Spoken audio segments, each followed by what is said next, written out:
What Really Happened with your host, Mike Rivero. The history the government hopes you never learn. Here is your host, Michael Rivero. And aloha, America. Welcome to our show today. It's Wednesday, October 24th, 2018, hump day, middle of the weekday, starting that long, slow glide down to Pauha on a Friday. We have a lot to talk about today. It's a very, very busy news day. Our phone lines are open, 800-313-9443, but I'm going to ask you to refrain from calling in unless it's really, really important and on topic, because I want to get through the story about these bombs and the migrant caravan before we have people calling in and wanting to go off topic here. So obviously, if you've had your TV on at all, the big story, the only story, has been that bombs similar to the one that showed up at George Soros' New York home have now arrived at CNN, the Obamas, the Clintons, Debbie Wasserman Schultz's office addressed to Eric Holder, and of course the media is a big deal. Oh, it's terror, it's terror, it's terror. And CNN literally evacuated their studios on air. I'm sure that made for some good ratings, maybe. They could certainly use the help over there.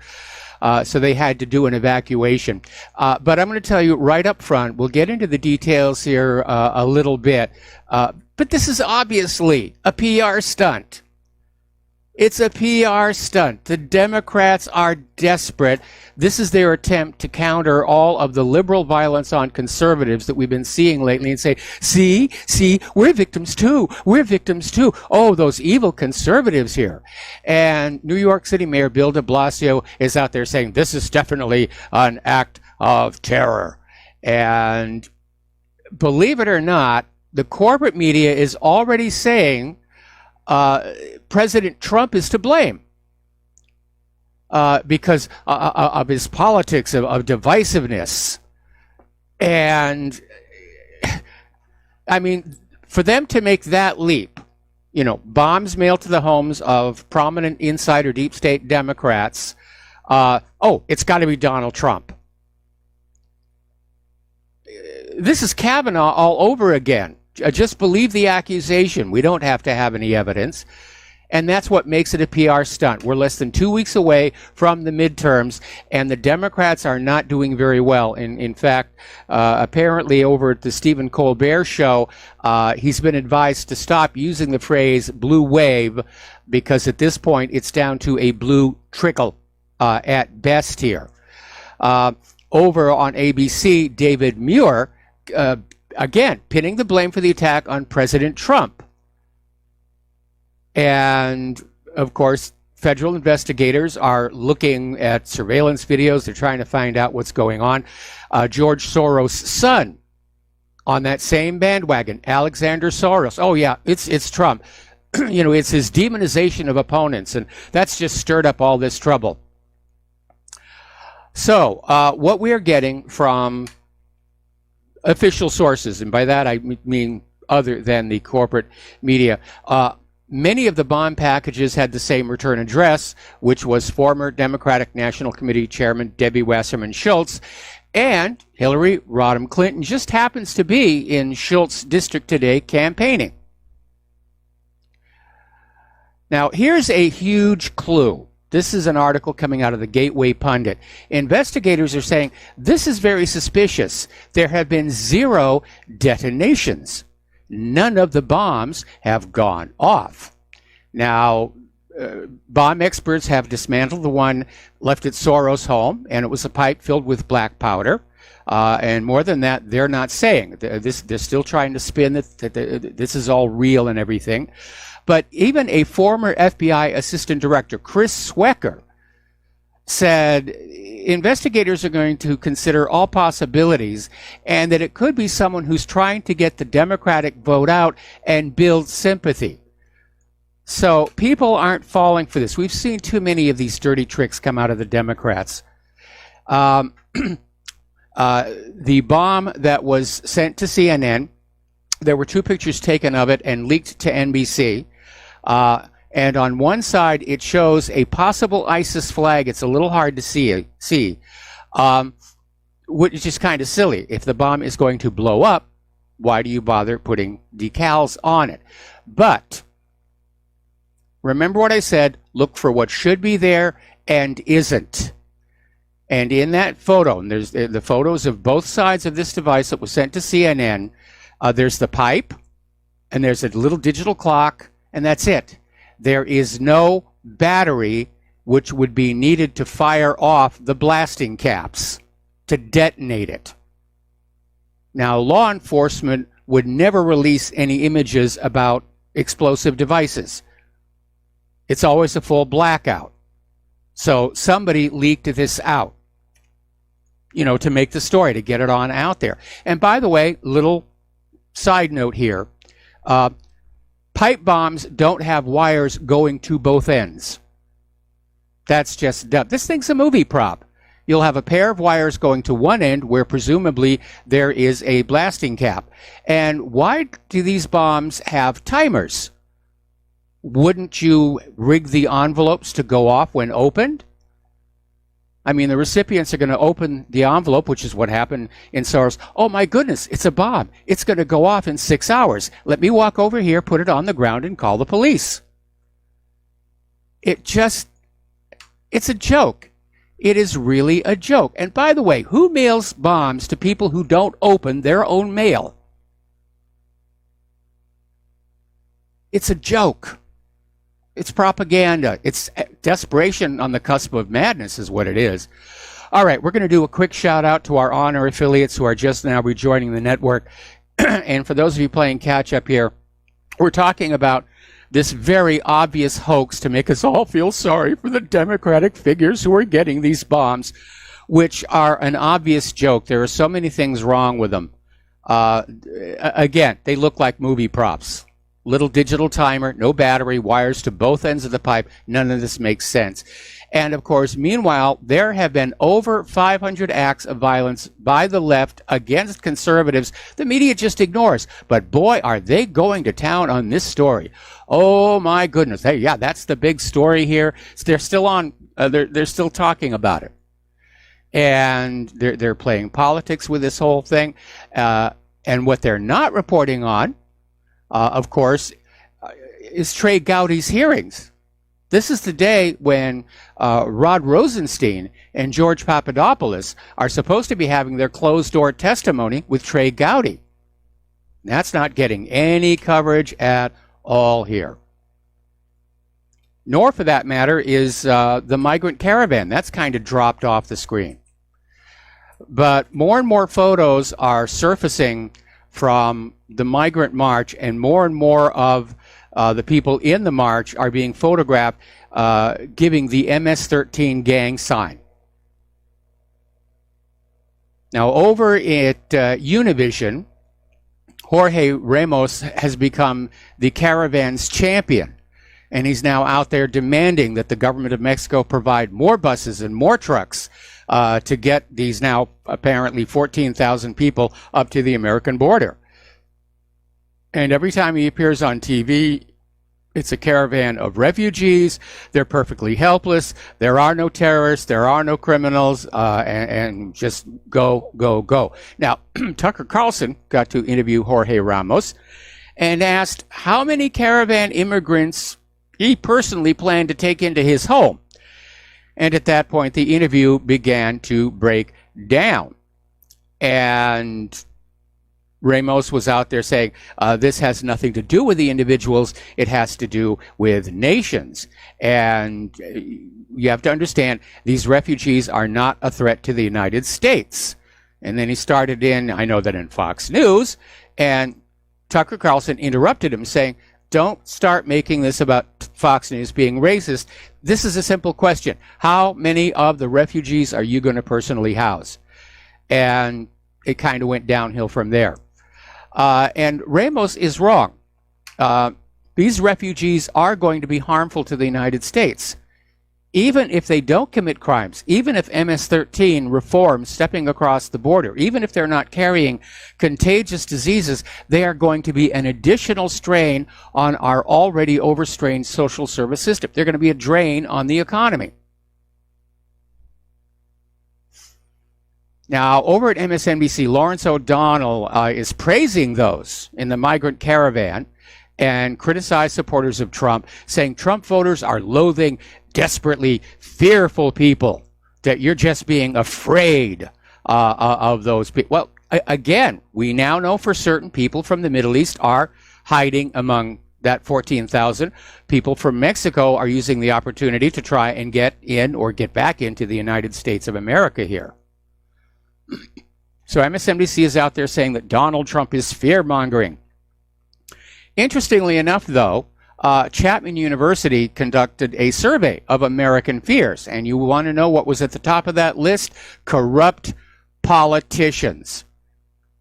The environment came in at number 2. So what is Trump going to do about this? Because this is his biggest test. And it is, unfortunately, a lose-lose situation. If he stops the migrants at the border, the Democrats are going to denounce him as racist and inhumane and cruel and tyrannical. If the migrants get through that fence, it'll be seen as Trump failing to protect our borders, which is one of his major campaign platforms here. As of right now, there are 2,100 National Guard troops on the border. Just 2,100. Most of them are not armed. And here's where it gets really weird. Last April, Defense Secretary Jim Mattis authorized that as many as 4,000 troops could be sent to the border pending approval of participating state governors. The memo allowed for the cost of the deployment to be reimbursed through federal funds, but also limited the National Guard's role, prohibiting National Guard forces from interacting with any of the migrants or taking on a law enforcement role. So what does Mattis think these National Guard troops are going to do? Just wave at the migrants as they pour into the country? I mean, the way Mattis has set this up, those National Guard can't do anything to stop them from coming into this country. It's just amazing. More photos, again, from the caravan are showing these caravan migrants carrying bags full of food and other things that are clearly stamped with the logo of U.S. aid, which, of course, ultimately is paid for by the U.S. taxpayers. You are now being forced to pay for the invasion of your country. Tom Fitton over at Judicial Watch is saying the wall is not enough. President Trump should order criminal investigation of how the caravans have been organized and financed. And based on Judicial Watch's reporting from Guatemala, it is likely that Americans are involved. And I would not be at all surprised about that. Now, there is already a second migrant caravan that has formed up. It's about 1,000 Hondurans. It's 200 miles behind the first one.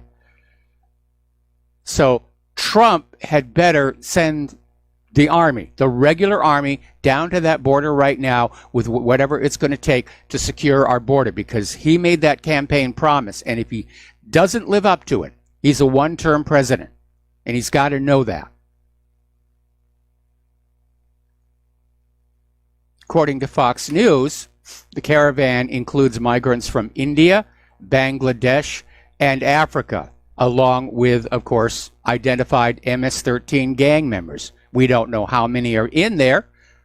We know there are some because they're being photographed, flashing the MS-13 gang sign here.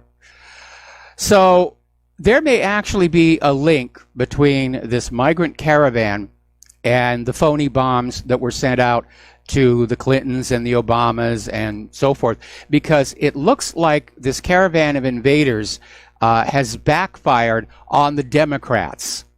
It's not working for them. People are not saying, yes, this is a great thing and we're going to vote for you.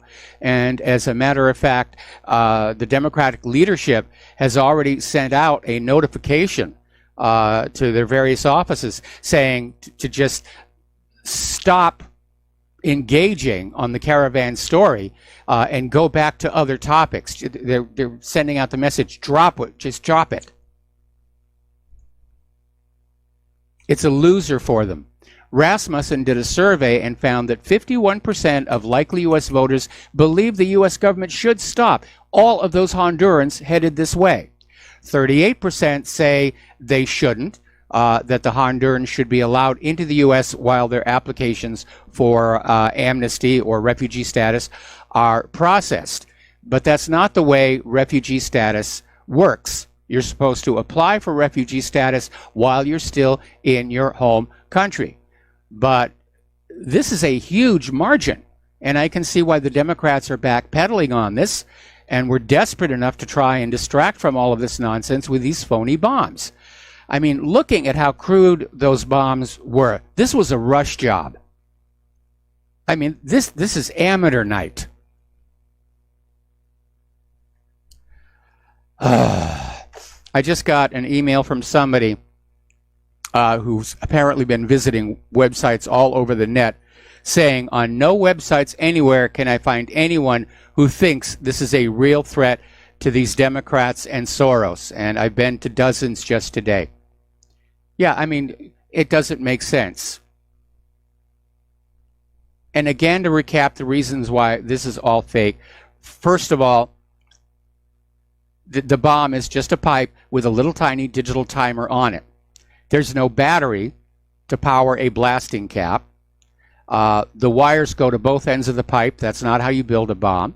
And why mail a bomb to somebody that's running on a timer? It gives them an opportunity to escape. It's just plain silly. And of course, these packages were all mailed to people who don't open their own mail. This is as phony as it becomes. All right, we're going to go ahead and take a phone call from Joe in Tennessee. Aloha, Joe. Welcome to the show. What's on your mind? Well, I think it's a big mistake, Mike, to if the Army goes down there and acts like an Army. I think the Army should go down there and just assist ICE. And when these caravan people come, they should just help them, put them into trucks, and handcuff them and bring them to FEMA camps. And then after they're in the FEMA camps, put them on airplanes and send them back to their country of origin, and then charge that country of origin for the air flight and for room and board while they were in the United States. You know, I worked on ships for years, and any time a ship had a stowaway, that shipping company had to pay for them to go back to the country where they came from. And that really made the shipping companies really extra careful about not having stowaways get on their boats. And I think that we have to punish the countries in which these people are coming from, because they're wink, wink, nod, nod, and shipping their people to our country, hoping to get residual money and remittances out of this country. It's all about money. The best way to punish these countries that these people are coming from is hit them where it hurts, and that's financially. Well, Trump's already going to do that. Trump's cutting off foreign aid to these countries right now. Apparently, when Mike Pence had his conversation with the president of Venezuela, basically found out, and this is, I think, been confirmed through other sources, the governments of Mexico and Guatemala just sort of formed this partnership to create this highway between Honduras and the United States. Including paperwork and apparently some vehicles and trucks. The problem is those 14,000 people are not just going to line up at the border to be processed by ICE. They're going to try and crash on through the way they did the border between Guatemala and Mexico and vanish into the U.S. heartland, where ICE is going to have a lot of trouble finding them. I think it's time that Donald Trump step up to the plate and keep his promise he was going to secure the border. And basically, it's going to be an object lesson to basically stop this from going on. Because if we keep allowing the people in and we take care of them and we feed them, more are going to come, even if it's in the FEMA camps. They're going to keep on coming. Well, Mike, our current policy doesn't work. Okay, Joe, stay on the line. Got to take a break for commercials. We'll be right back.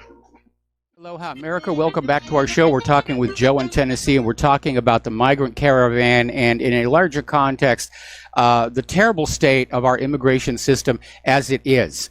And, of course, basically the open borders, globalist, George Soros people hate the idea of national borders.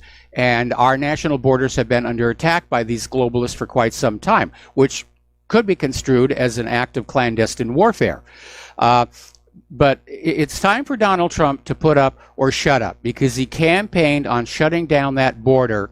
And yes, there is a wall being built, but obviously the migrant caravan is heading for where the wall has not yet been built, because if it had been completed, this wouldn't be happening. But I disagree with your idea of allowing them into our country for processing, because they're not going to stand in line to be processed by ICE. They're going to try and flood on through and disappear.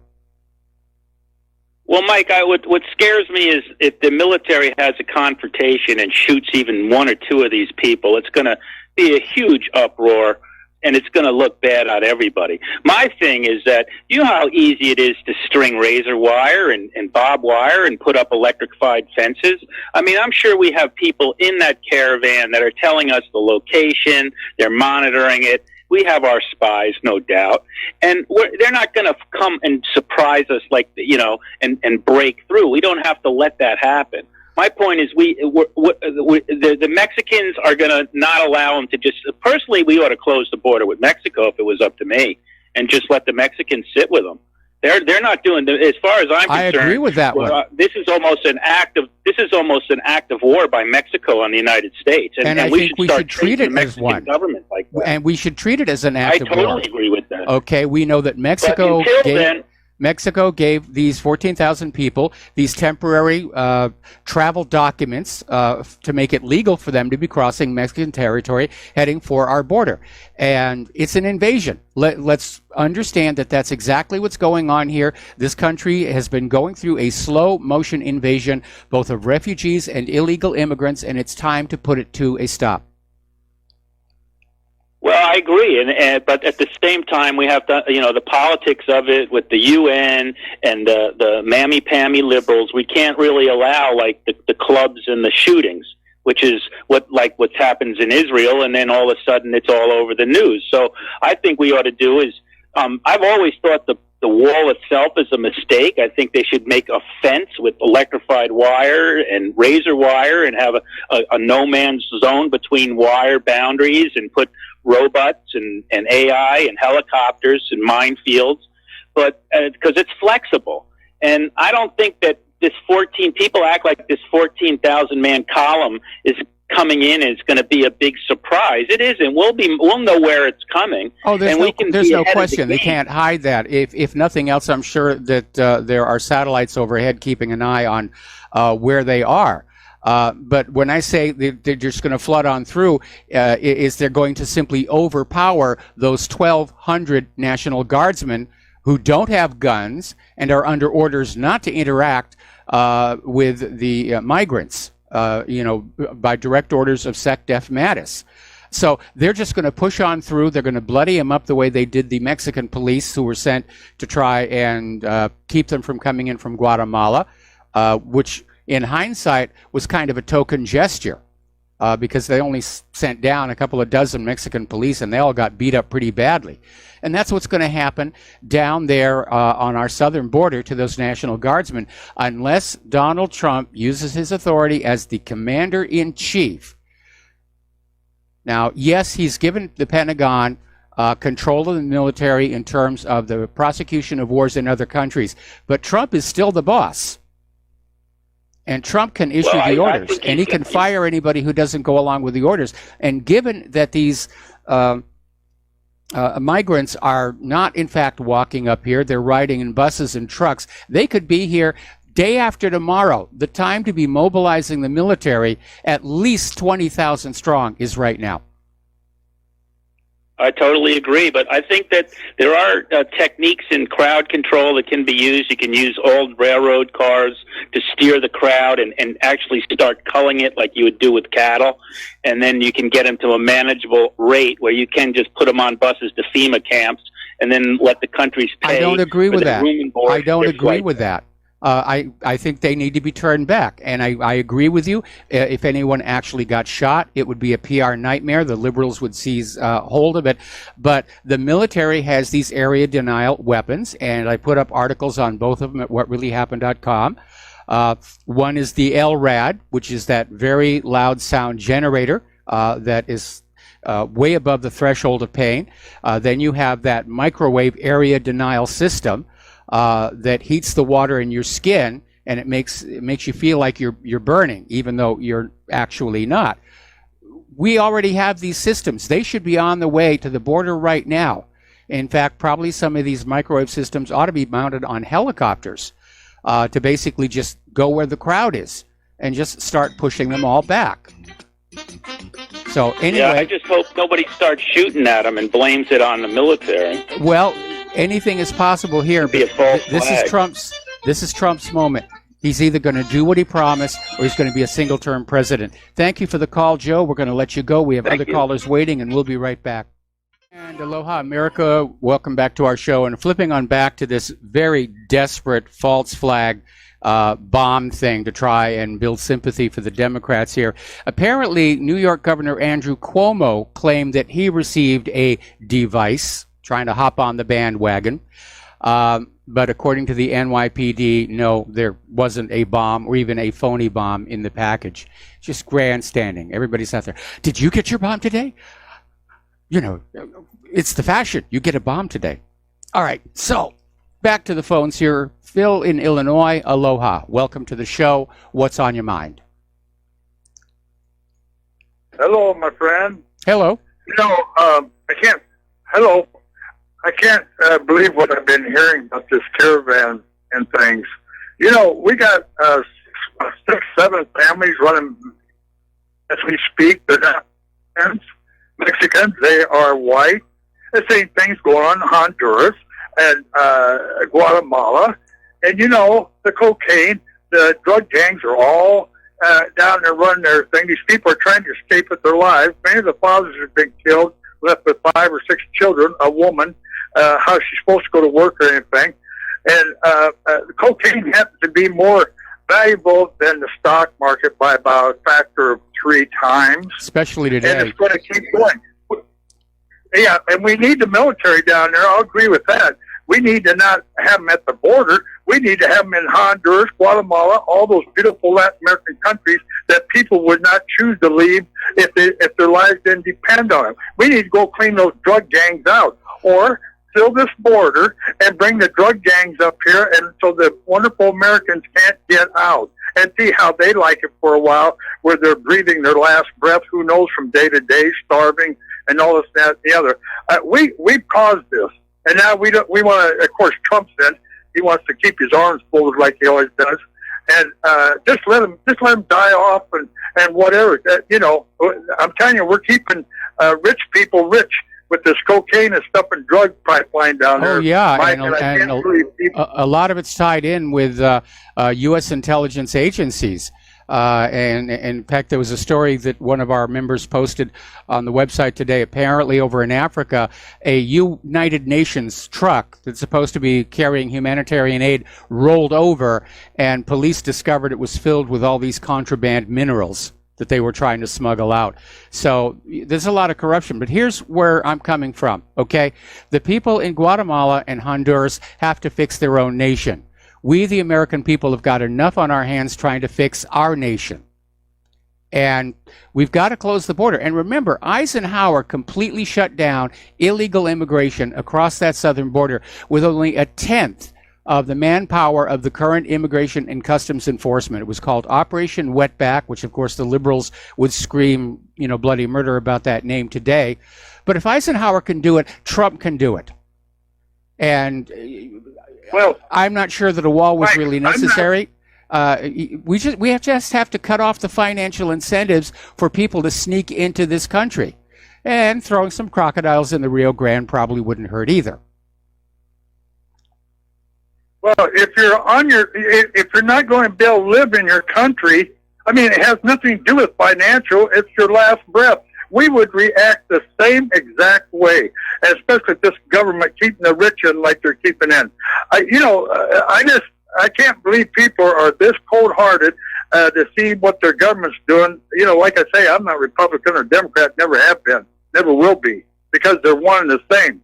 But to not give people their lives where they can breathe. I mean, does it have to be stated that we would act the same way if you're under assault, where you're going to kill your whole family and that? So it can just become, Latin America can become a drug store down there where the world comes to get their drugs. That's what they're turning it into.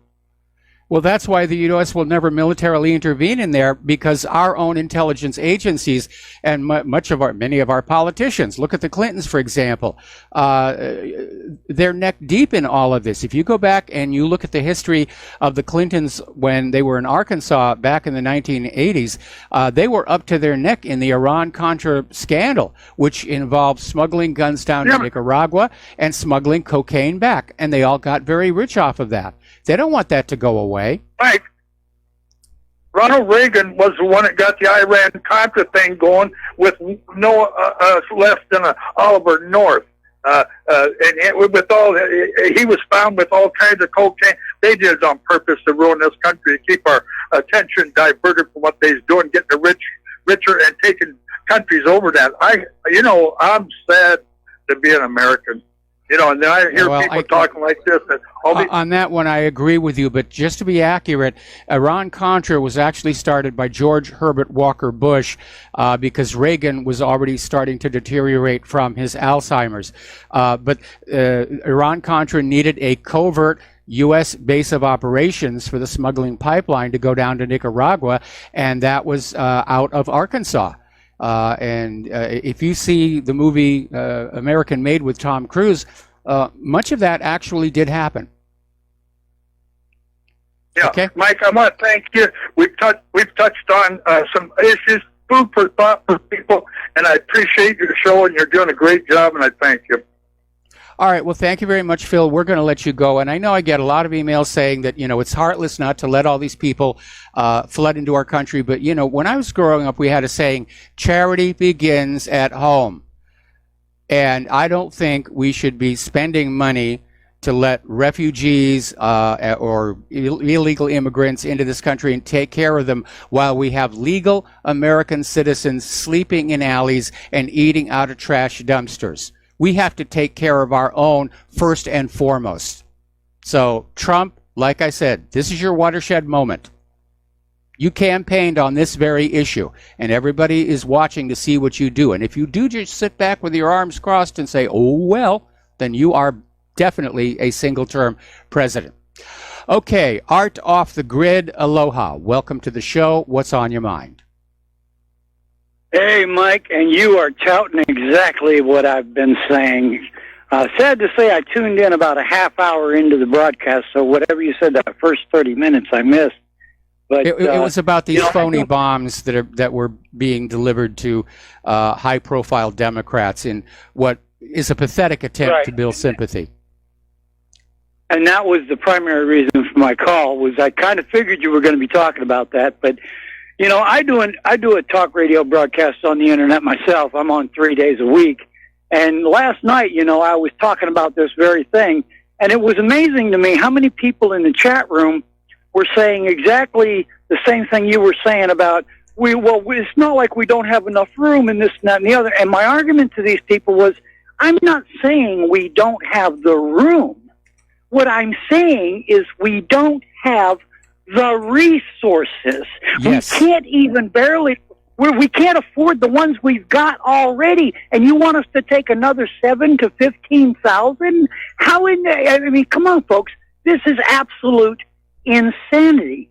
But, on this bomb thing, I want to remind everyone, shortly after September 11th, Mike, I'm going to put your memory to the test, because I know you got a really good memory. So I'm going to test your memory here. What was the big thing after September 11th? The anthrax letters. Bingo, exactly. So, here's what I've been putting out. Would you be surprised, ladies and gentlemen, to find out, I'm not saying this is the case because we're early on in this, but if we are to believe the polls that are suggesting that Republicans are overwhelmingly blowing this thing out of the water in the midterms against the Democrats, would it be so surprising to find out that all of these so-called bombs are not what I call false flags? I call them staged events to drum up sympathy for the Democrats to get I mean, come on. It would not be the first time that this tactic has been used. Oh, the Democrats love to play victim all the time. Oh, we're all victims. You're victims. You're victims. Somebody did a spoof Democratic ad, which is on the main page at whatreallyhappened.com. It's very well done, and you need to take a look at it. It's very funny. And part of that pitch from the young lady who is delivering the commercial is saying, you know, you're all victims, and you know, we're going to take care of you. And that has been the pitch of the Democrats, because the liberals have really run out of any other ideas other than identity politics, the politics of personal destruction. This bomb thing was a Hail Mary pass because of the poll numbers coming in regarding the immigration and the migrant caravan coming to the border. It's not going well for the Democrats. It's working against them. What I find interesting was, you know, the whole Christina Blasey Ford was a Hail Mary pass that failed. Yes. So it doesn't surprise anyone. Why would it surprise anyone that they're trying another Hail Mary? I mean, this is how they work. Yes. And on that spoof that you're talking about, can we link to that through whatreallyhappened.com? You mean the ad? It's up on YouTube. Yeah. You can embed it in any website. And by the way, I do ask that everybody take that ad and post it everywhere. It's very well done. It's very funny, and it really hits the nail on the head of what the Democratic agenda is really all about.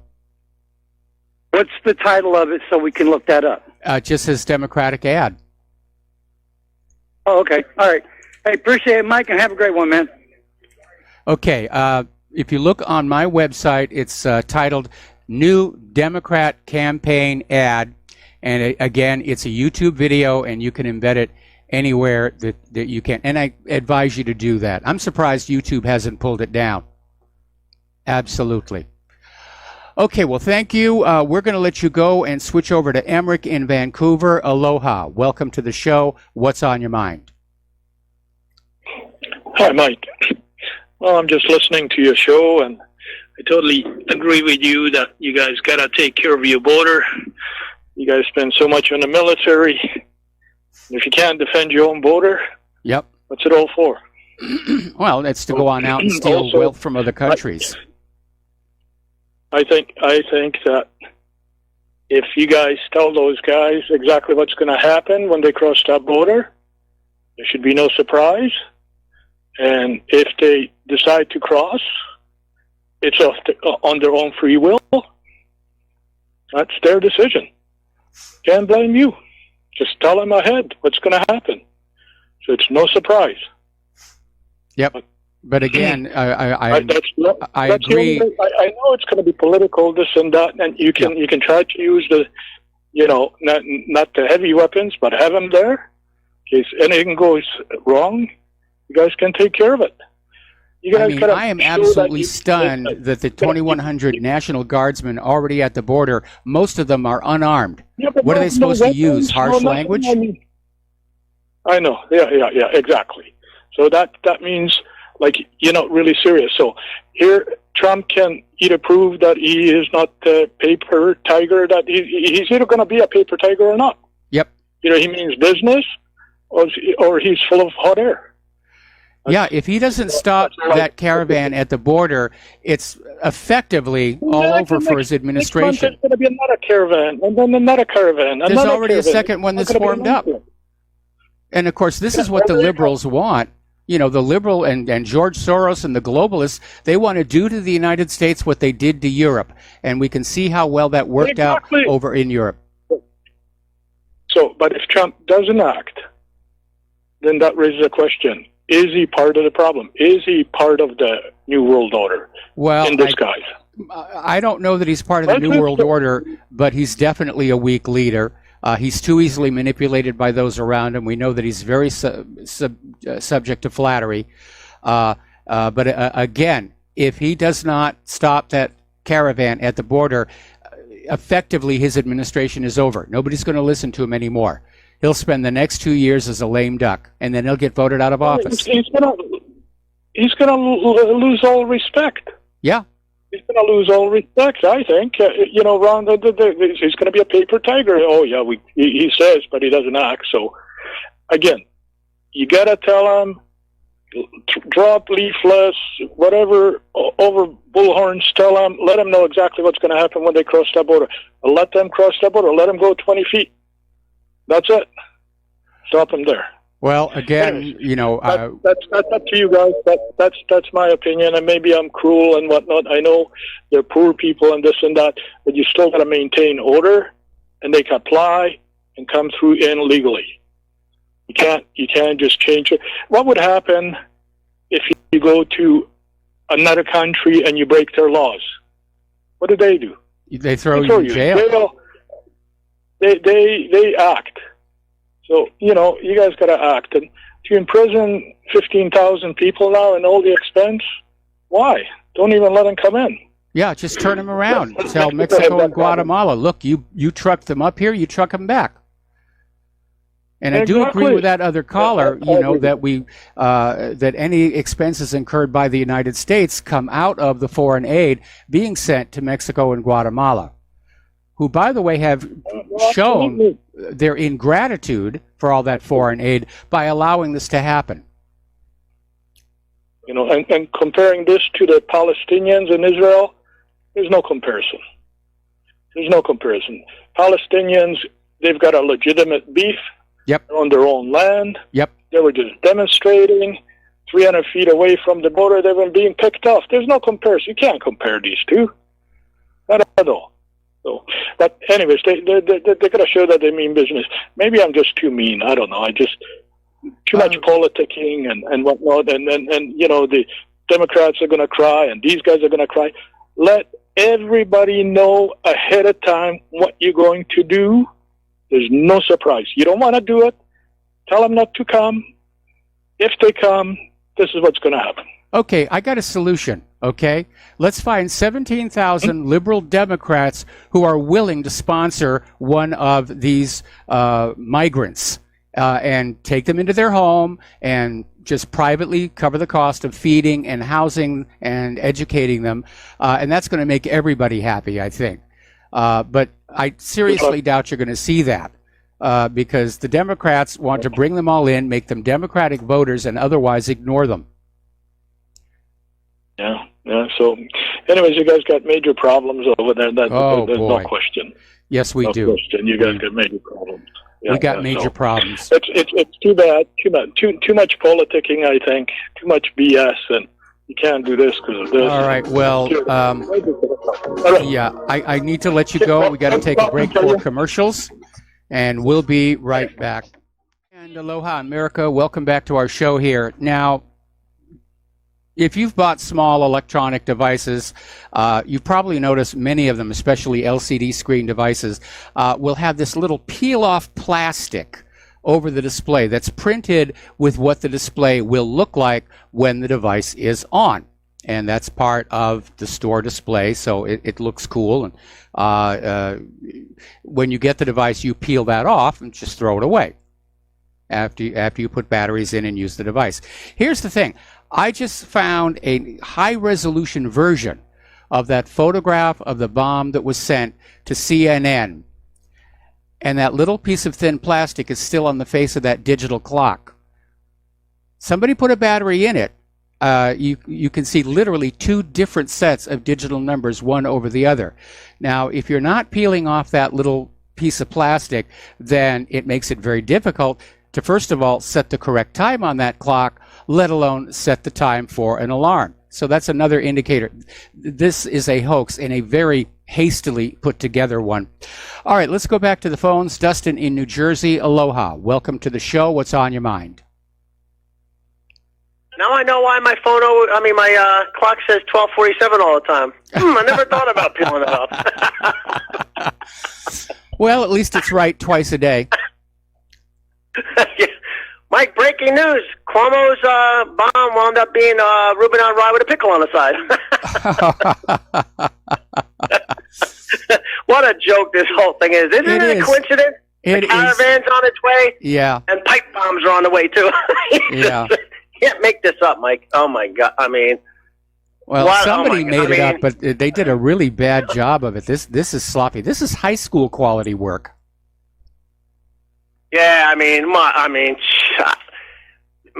this is one of the reasons I got rid of my cable box, and I don't watch TV. I don't watch reality TV shows, soap operas, and sports because, I listen to you and I do my own research because what we're witnessing is besides the bad stock market again today and yesterday, because this is what's really, not only that, but with this, Trump pulling out of the intermediate, can it get any worse? I said this before. Can it get any worse, Mike? What's going on? You got all these combined things coming together, And I just want to tell people this 15,000 migrant thing. This is all political because, and slash the economic because, this is to hurt Trump. Basically, yeah, but it's failed. This is what. It's failed. It is. And the Democrats are panicking now because the polls are showing that the majority of likely voters want these people stopped at the border. And they're already backpedaling away from this thing. They want the story to go away. And so far today, there's been hardly a mention. They're still going on and on about these phony bombs, and they're just hard selling it. Oh, feel sorry for the Democrats, some conservatives. It was Donald Trump. Seriously, we're seeing that from Soros' son, ABC. They're saying ultimately Donald Trump is to blame for all of this. Okay, all right, now. Can you help me out? Yeah, Dustin, stay on the line. We got to do a break for station identification. We will be right back. And aloha, America. Welcome back to our show, hour number 2. And we are talking with Dustin in New Jersey about Donald Trump and the caravan and how this whole thing has backfired on the Democrats because the polls are showing the majority, an overwhelming majority of likely voters want the migrant caravan stopped at the border. I don't know what the Democrats thought they were going to do with this, but it clearly did not work. And that may be the reason for this Hail Mary pass with these phony bombs to distract the corporate media from spending any more attention talking about this migrant caravan, because that's now become a negative issue. And the Democrats are trying to pull back from it. They're trying to delink from it. Mike, there was this report that Governor, was it Abbott? He said there was terrorists from Malaysia. Now, if Obama was still in, would it be okay for him to drone the crowd of people coming? You know what I mean? What's the difference if you're dropping a drone on one terrorist supposedly in Raqqa, say, right? How many bombs did we drop in Raqqa? Oh, we killed so many civilians. Yeah, we did. Okay, saying, back off. You know what I mean, Mike? Back off here a second, okay? Actually causing physical harm to these migrants would be a public relations nightmare for Donald Trump. The liberals would be up in arms. The Soros people would be up in arms. We're all supposed to feel sorry for these migrants. And I have to be honest, I don't feel sorry for them, okay? If your country's in trouble, you work to fix it. That's what Claire and I have been doing for the last quarter of a century now. You don't just run someplace else and say, take us in. We don't like the way things were going in our country. And, what's gone wrong with Honduras, the Hondurans have got to fix it. Same thing for Guatemala. It's not our problem to solve. Now, of course, the Democrats are trying to flood the country with all of these migrants because they can get them to vote Democratic. Soros is flooding our country with all these migrants because he's getting ready to do to the United States what he's already done to Europe. And we have already seen what that did to Europe, and it was not a pretty picture. So again, it's time for Trump to show that he's a man of his word. The majority of likely voters want the migrants stopped, and we don't have to use lethal force like CS tear gas, rubber bullets, LRAD, area denial system, all kinds of things that can be used to basically get in front of them. But it's got to be deployed now. Trump should be issuing the orders right now. Right? I'm sorry? But you know what I mean? Like, what's the difference between these peaceful people and the bombs we drop overseas? What makes them less, you know what I mean? Like, what makes them less of human beings? Everybody's for the migrant. What about the people in Syria? You know what I mean? Like, what about them? We drop bombs on them day and night. I see your point. You know? I mean, we talk about the civilians being killed by the U.S. military in these other countries, and, you know, the liberals just shrug their shoulder. They don't really care.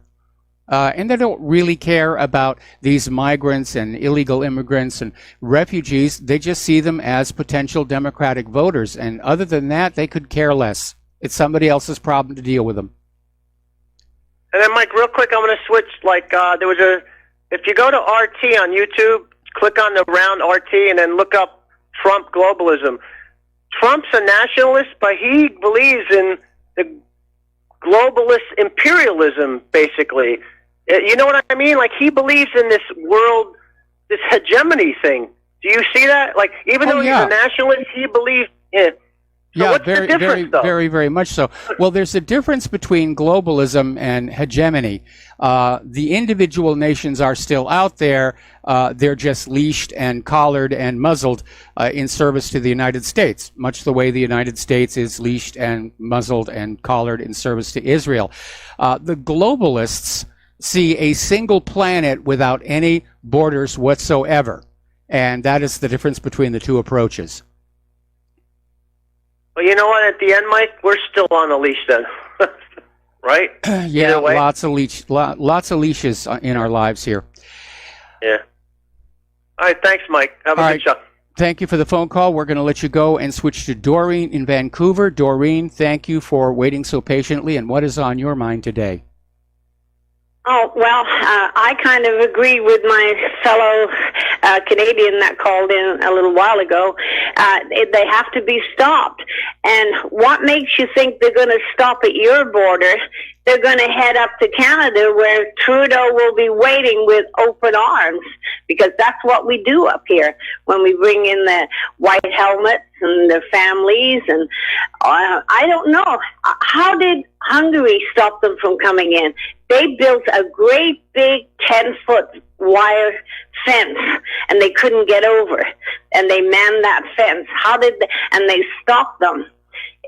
Like, we sound terrible, but I hate to say this, but we should ask Trump to bring a few of the IDF Netanyahu. They don't mind shooting women and children. I draw the line. Israelis over here. I draw the line at gunfire. I draw the line at anything that causes permanent harm. I know.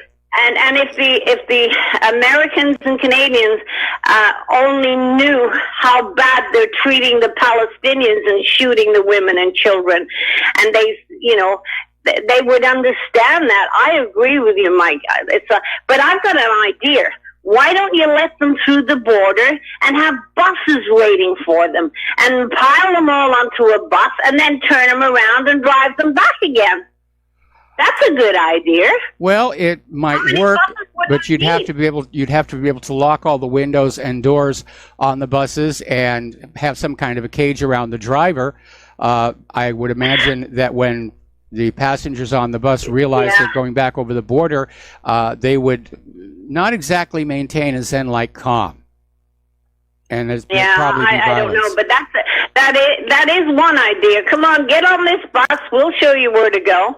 But anyway, I'm watching out to see if they stop at your border. And I will say, if Trump stops them, man, the Americans will rally around him to vote for the Republicans. They will. Because there's a lot of absolutely people, will. even the Canadians, we don't want them either because they don't look like they're, they're destitute. Some of them are really look quite healthy. Yes. Okay, Mike, I'll let you go, but I agree with you. Violence is not.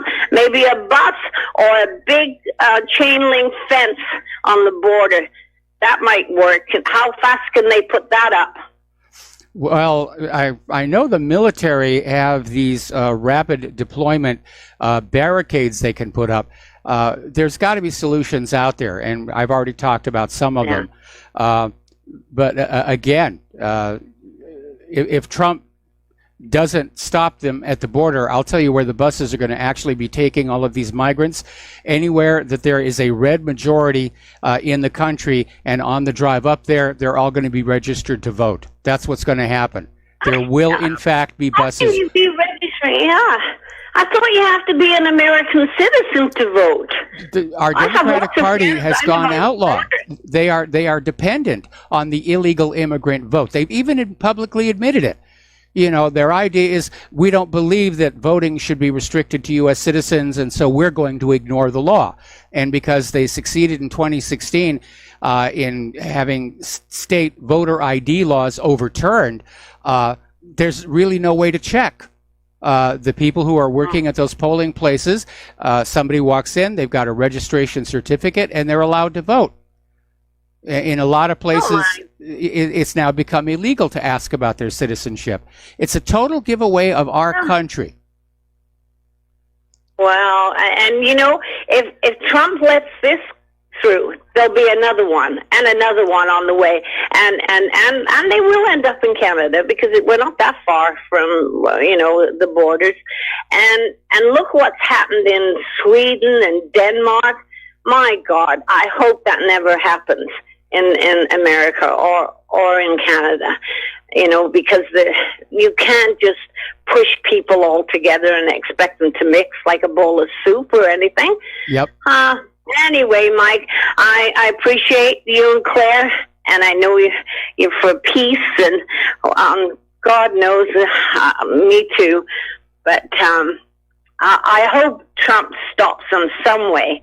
The bus thing, that's the only thing I can think of. At least you could get half of them back. Yeah. Well. Okay, Mike. I'll let you go on because I really enjoy your program and listening, and I get lots of news and what's going on in the world from you and Claire. Well, thank you very much. Okay, thank you. All right, goodbye. We're going to do a shout out now to our on-air affiliates who are just now rejoining our network. And here is the issue. The way this nation handles the border is only making the problem worse. People from south of the border know they can get through. They know that once they get through, the Democrats will welcome them with open arms, shield them, protect them, register them to vote, get them into the so-called sanctuary cities and sanctuary state, kooky California. And as long as they keep doing that, the problem is going to get worse. Now, under Title VIII, all of these people aiding these illegal immigrants should be in jail. And Trump's unwillingness to enforce the law is very troubling, which is why I'm not 100% guaranteed he's going to do something about this migrant caravan heading for our border. It may just be all talk, and he's just going to sit back and say, oh, well. But I guarantee you the Democrats will have buses waiting at that point where they're crossing into the country, and they're going to bus all these people up to areas that are just slightly red and get them registered to vote to turn these districts blue. That's what's going to be happening here. Okay, back to the phones here. Mark in Montana. Aloha. Welcome to the show. What's on your mind? Howdy, Michael. How you doing? Here's a suggestion. I'm kind of a simple farmer type of guy, and I'm looking at these pictures, and they're all men, almost all of them are. Yeah. I haven't seen any with a bunch of women or children. They're all military-age men. I'm seeing a lot of them shooting gang signs, a lot of stuff. Hand every one of these guys a rifle and a battle pack and turn them around and send them home. I mean, maybe that's just a simple solution, but if it's such a bad place where they're from, they need to go back and effect change. And if there's 10,000 of them, that's a pretty sizable army to turn loose on their own government. I mean, we'll bust them. Hell, I'll pay to have them bust back out. If they were motivated to do that. But again, the Democrats basically appeal to their victimhood. You know, you're a victim, come to us, we'll take care of you. And that's a very attractive thing. Unfortunately, people who fall for that don't understand how much of their own lives they lose by going for that. Sit down, do nothing, we'll take care of you, we'll put you on welfare, and you just sit there. And what kind of a life is that to have? I mean, to be very, very honest. You know, Michael, I mean, here's the deal. I'm not stupid. I see what the left is doing in this country, and I'm going to be honest with you, I'm a libertarian. I actually flew 1,800 miles back home to Montana to vote, specifically. Instead of taking my little vacation time, I went home to specifically vote against a couple knuckleheads that are Democrats up there. And I did not vote Libertarian. I went ahead and voted Republican because I think it was a viable option. But I'm not stupid. I see what these guys are doing. They're pushing for a revolution in this country. They really are. I've been to places where revolutions have gone on. I don't know if you have or not, but civil wars are horrible. They're not civil. No, they're not nice. And the people that suffer are the women, the children, and the weak. They're the ones that suffer the most. And the left is pushing for that crap here in this country. And I think they better beware because they won't win it. They won't. I mean, the normal. I call this a war of normalcy versus. I don't even want to call them immoral. They're amoral. They have no morals at all. They're fruit leaps or wackadoos, as my girlfriend calls them. They're not normal, and they're trying to push an agenda where they want us basically declared as abnormal. The normal mom, dad, children, people that go to work every day as being an abnormal lifestyle, and that's what the left has done all over the world. China, they kill their intelligentsia, and I guess it was more in Vietnam where they killed anybody that wore glasses because that was a sign of being an intellectual. No, that was Cambodia. Cambodia, okay. In Russia, they killed anybody that was educated and could read above a third grade level. I see what they're doing. I know what they're doing. I'm not stupid. I'm a student of history. I have a degree in it. And they will lose. They're going to lose. The normal people in this country are not going to put up with it. And they'll try to say, well, there's no American spirit left. There is American spirit left. The normal people in this country want to be left alone. That want to be left alone are not going to put up with these people. They're really not. And they're not going to get their revolution. They're not going to get their red revolution like they're pushing. And these Antifa scum are going to all get, thrown in the pokey when they try to pull their crap. So that's my opinion on it. Well, again, I would hope this is not going to come about. But again, because there's no clearly delineated internal border where the liberals are on this side and the conservatives are on this side, what it will amount to will be simply violence in the streets all over this country. And I don't want to see that happen. But Right. on the other hand, keep one thing in Right. mind. The conservatives have guns, and if a liberal sees a gun, they curl up on the floor and cry and have to play with those little bubble wrap popper things for a while. Right, and I'll tell you, like I said, I'm not paranoid. I can just see it coming, though. And I actually went down and bought some extra ammunition the other day. I mean, it's. I would love to be able to just lead my life in peace and be left alone, but they're not going to allow that to happen. Yeah. The war on normalcy is what it is. I mean, did you see the reaction to the announcement that for administrative purposes, the U.S. government is going to say there are two genders based on your plumbing, and that's it. And the liberals just went ballistic. Oh, you're discriminating against us. It's just a paperwork thing.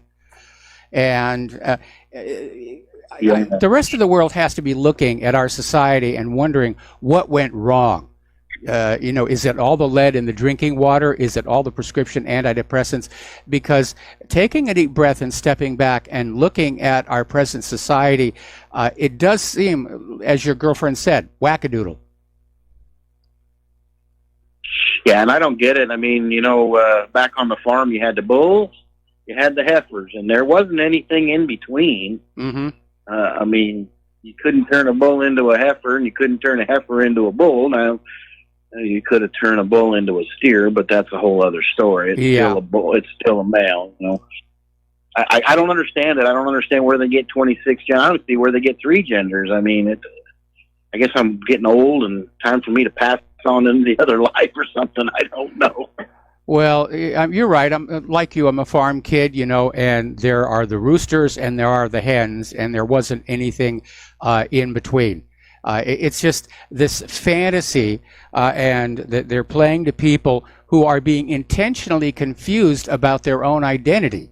And then, of course, the liberals take advantage of that politically. Right, and I think a lot of that, you know, they're pushing this gender confusion in schools now. I don't understand how they can push that. Yes, they are. A 10-year-old kid. I mean, what the hell? I mean, that's you talk about abnormal. You talk about a war on normalcy. And then, you know, you mention, well, you know, that's, you know, I'm a Christian, and that's kind of a wrong way to, you know, the Bible says that's wrong. Oh, well, you're just a hater. You're a hater and a racist and a bigot and a homophobe. Well, not really. I'm just pretty much a normal dude, you know, and that ain't normal. I have the right to look at something and call it abnormal. That's my right as a human being. Yeah, it is. I personally choose not to use that particular language, but some of the stuff coming out of the liberal agenda is downright silly, like men using the women's restrooms. And what an epic fail that one was. Anyway, listen, Mark, I got to let you go. I got to take a break for commercials. I got callers waiting on the line. We will be right back. Aloha, America. Welcome back to our show. And once again, the postal address to send a donation is Republic Broadcasting Network, 2251 Double Creek Drive, number 302, Round Rock, Texas, 78664. The phone number where you can make a credit or debit card donation or pledge to be a recurring subscriber is 800-724-2719, extension 1 during normal business hours, extension 3 at all other times. And don't forget that Front Side Academy deal, which is from now through the end of the year. And that really is a good deal. And if I lived in the Western United States, I'd take advantage of that one myself because I do enjoy shooting. Okay. I'm into black powder, by the way. You learn how to make your one shot count that way. All right, let's go back to the phones here. Mark in Philadelphia. Aloha. Welcome to the show. What's on your mind? Hello, Michael. That song you just played, the bumper music, is highly appropriate for what I'm about to share. Okay. I think this is I think at the surface level of this, the evil powers that be want to put us at odds with each other, okay, over race, yes, gender, whatever, okay. Divide and I conquer. watched these videos on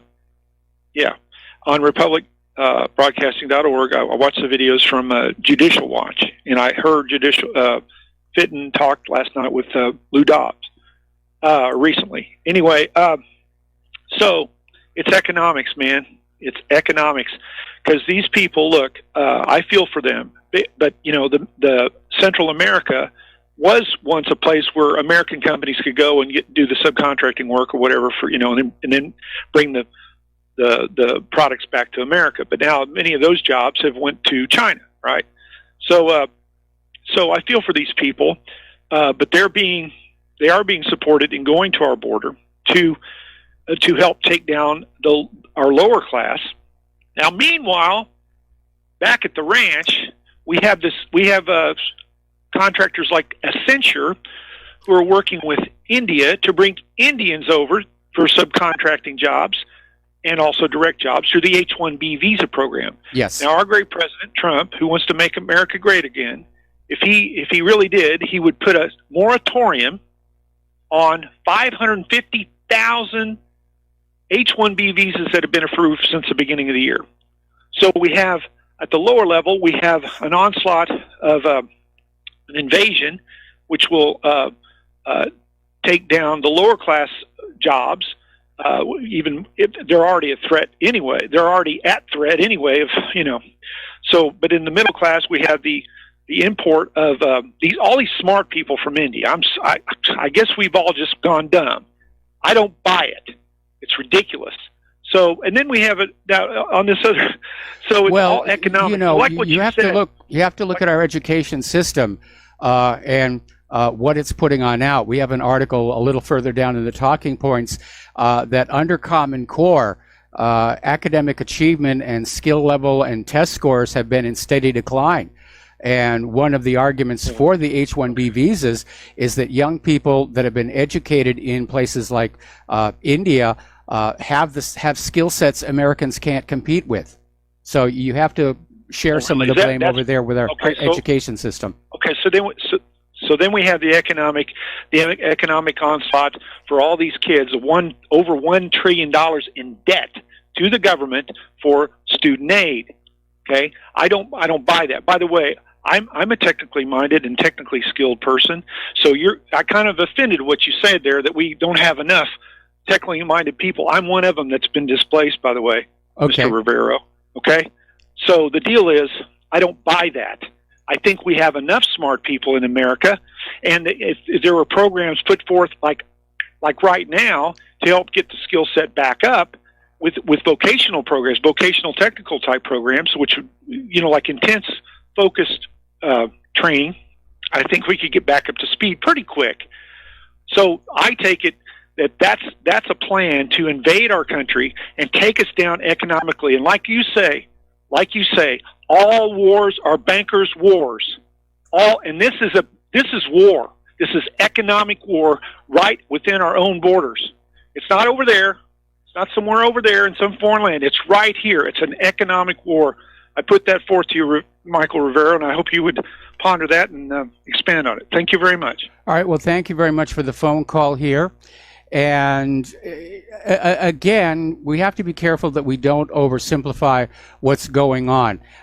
Yes, the Democrats like to play people off of each other, make them feel like they're victims to exploit them politically. Much of the offshoring of jobs and the H-1B visas is in fact motivated by economics, and the economy is in serious trouble, and the money junkies are just being forced to more and more desperate extreme measures to try and at least maintain the illusion the economy is still working.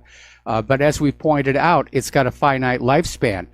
When people like Mark can't work, they can't buy products in the stores, and it all starts to come apart, and it's already starting to happen. Okay, we're going to take another break for commercials. We'll be back with more phone calls and news after these few words. And aloha, America. Welcome back to our show here. We're going to go back to the phone lines now to Terry in California. Aloha, Terry. Welcome to the show. What's on your mind?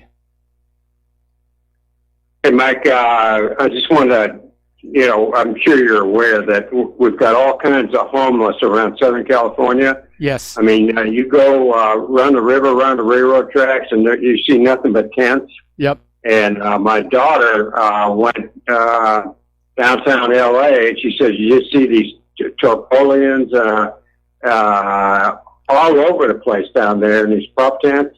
Yep. Yesterday, she was pretty upset about it because, she hadn't been down there in a while, and she said it got a lot worse. And then a while ago, I went to San Francisco, and I'm riding on the metro train, and I see all these pup tents and shelters around on the rail lines up against the walls. And down here in Long Beach, they got these homeless shelters planned for all these people, and there's been some backlash to that. But we can ill afford to take 4,000 more refugees up here. There's no jobs for the people here. But part of this homelessness is fueled by the opioid crisis, I'm sure. Yeah. We're doing a lot of talk about these 4,000 refugees coming up this way. But they probably wouldn't come unless that one they had a month or two ago of 1,000, what did they do with them? I didn't hear the outcome of that. I think a lot of those probably made it in. And if they did, the word went back that, hey, they're getting in, or they said they wouldn't let them in, but they did. And is that what happened to that first group of 1,000? I think you've got your timeline a little wrong. The group of 1,000 got through the border between Guatemala and Mexico, and it has been growing ever since, and it's now up to 14,000. But the point you're making is absolutely valid. We should not be, bringing in all these people from the third world when we have legal American citizens who are living in tents all over the city. And here on Oahu, we have 8,000 homeless, and it's easy to dismiss it and say it's because of the opioid crisis. That may be true in some cases, not all. Claire and I are involved in a couple of programs to try and deal with this crisis, and a lot of these homeless are just people who moved out here. They were going to have a job. The company they worked for went out of business, and they literally did not have enough money to go back to the mainland. And driving down our little street, it's not uncommon to see an entire household worth of goods dumped on the sidewalk for the heavy trash pickup. And it's basically a bailout pile or an eviction pile, because there's stuff in there from every single room in the house. So you're looking at the aftermath of a tragedy here. But absolutely, we've got to take care of our own people first. If there were no homeless in America, if everybody had a comfortable lifestyle, if we had the money, then, we have an immigration program, and it does let 1.1 million people in every year, and that should be sufficient. And the people pushing this open borders nonsense, they're causing a lot of destruction. They did all over Europe, and they're going to do it in this country. They don't care. They're just in love with this idea of a world without borders and a one world government and a one world private central bank. And that's the agenda they're pushing. And you look at their response to what's been going on in Europe with all the knife attacks and the gang rapes, and their attitude is, well, it's a period of adjustment and it's all going to work out in the end. And generally, no, it's not going to work out in the end, because migration is a filtering process. We're not getting the people from Honduras and Guatemala who are doing well in those countries. They're staying right where they are right now. The people with skills and jobs and money, they're comfortable. They're going to stay right there. We're getting the people who couldn't make it in those countries. Why does anybody think they're going to make it in this one? Well, this first came to my mind was in 1965 when they pushed through the new immigration law. The three Zionist senators that pulled it through, they were laughing at the end when they got it passed and said, open the floodgates, let them in. And to me, it was obvious then that they want to rule the world from Jerusalem, in the end after they destroy the United States. But we're focusing on the wrong thing. I mean, it's good to talk about the symptoms of what's going on, but we need to focus on what's driving this from the top. Like who these people are and what they want, and how we can identify them and how we can fight them. What can we do to stop this? Like what is their agenda? Somebody's in Europe. There's somebody organized that group coming across the water to Europe from Africa, and somebody's organized this thing down in Central America, and somebody's paying for their food on the way up here. Absolutely. So that's what we need to find out about, and who are these people, and that's who we should be attacking, not the immigrants themselves. You're absolutely right. I mean, this is all organized. This wasn't a spontaneous, people in Honduras just stood up and said, well, we're just going to walk up to the United States. And of course, they're not really walking. They're on buses and flatbed trucks. And we know the organizations that are providing food and support for them. Some of them are funded by George Soros. As we mentioned earlier in the show, there are photos of some of these migrants carrying bags with the USAID logo on them, which means U.S. taxpayers are being forced to pay for all of this. Well, who's George Soros working for? There's somebody above him. I don't think so. I think Soros, basically by virtue of his billions, he feels he has a right to play God with the planet and just reshape it to what he thinks would be an ideal world, at least for billionaires. And back in I think it was the 1980s, there was a Michael Caine movie called $1 Billion Brain, and it basically involved a billionaire who wanted to start World War III with Russia to bring about dramatic change on the world. And I think, if I recall correctly, Ed Begley played the billionaire. That's who George Soros reminds me of. A guy who thinks that because he's got all this money, that he can just do whatever he wants in the world. And so far, unfortunately, he's been able to do that. And he's got a very large network of like-minded individuals who think a borderless world would be a really good thing, with everybody driven down to third world squalor. And they're helping each other. He's got so much money. He does seem to be above the law. I mean, he is a U.S. citizen. He's technically guilty of the USA Patriot Act. But again, like Hillary Clinton, Soros just never gets arrested. Well, that's because too many people get paid off. You know, you wonder, one guy controls the whole world like this. They paid off Merkel and all these leaders of these countries and the European Union to destroy their countries. You know, you wonder, this is so bizarre that, what we need to do is find out all the mechanics of how all that stuff works at the top and start attacking that. Well, that would be nice if we could do it, but they're very well insulated. Trump campaigned on going after the Clintons and the Clinton Foundation, and it hasn't happened. And it's probably because of their strong ties with the Central Intelligence Agency.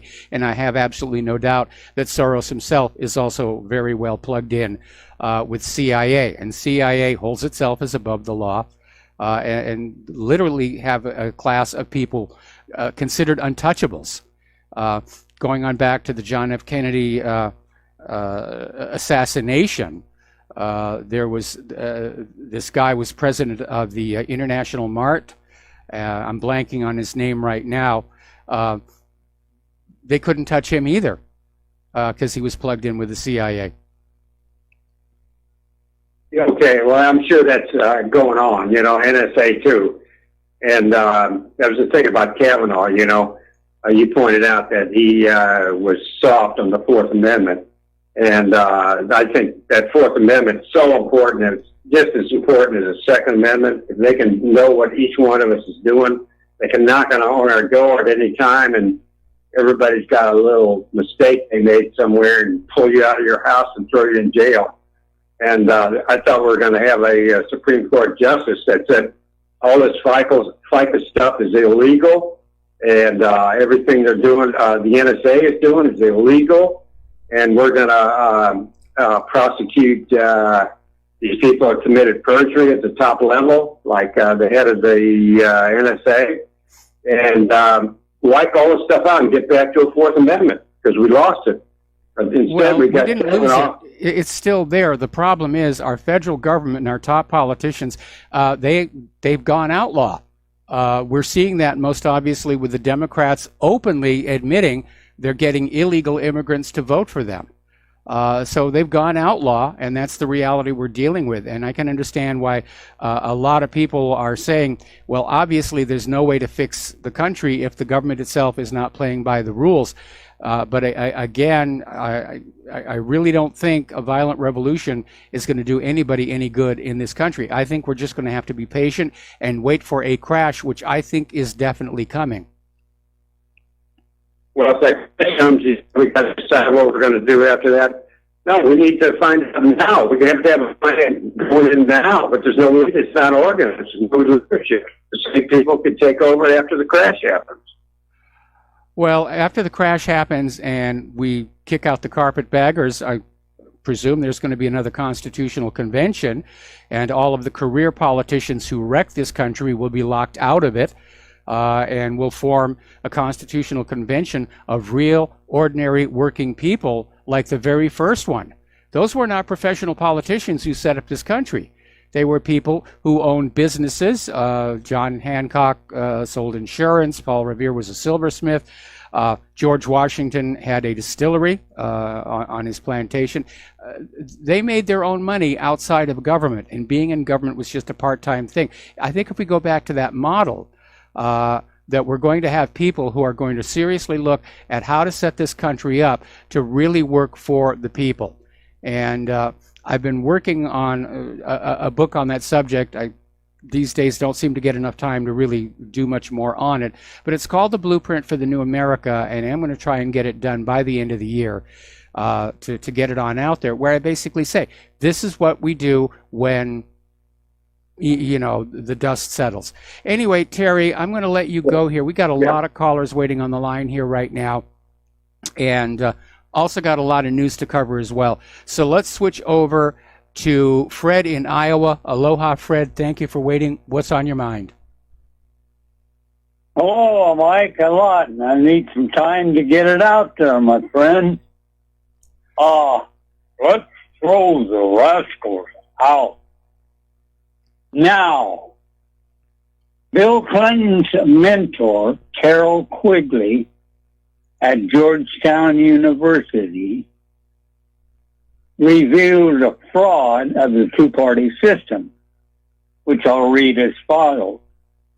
The argument for two parties should represent opposed ideas and policies, one perhaps of the right, the other of the left, is a foolish idea acceptable only to doctrinate and academic thinkers. Instead, the two parties should be almost identical so that the American people can throw the rascals out at any election without leading to any profound or extensive shifts in policy. The policies that are vital and necessary for America are no longer subjects of significant disagreement, but are disputable only in details of procedure, priority, and method. In other words, problem, reaction, solution.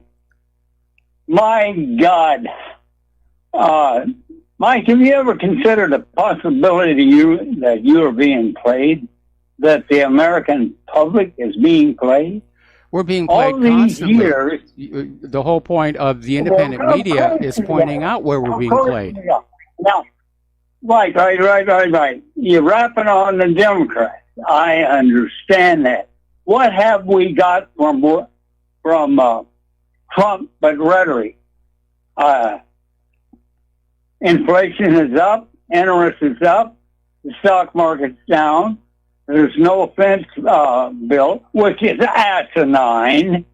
You don't have to put up a fence. You don't even have to put up a chain link fence. You don't have to put up a barbed wire fence.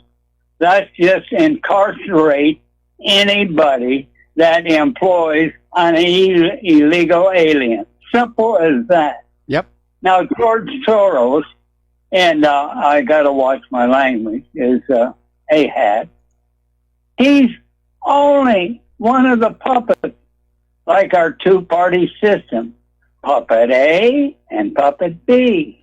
Well, I disagree on that one. I think Soros is the ultimate puppet master. No. He's probably one of the group of 300. He's probably that. But he's not the head. I know who the head of it is. Okay, and who would that be? But I get in all kinds of trouble when I mention it, so I got to be cool about it. Now, we can throw the rascals out, and if we got Hillary Clinton in, or whoever it is on the Democratic side, or the Republican side, ain't going to make a damn bit of difference.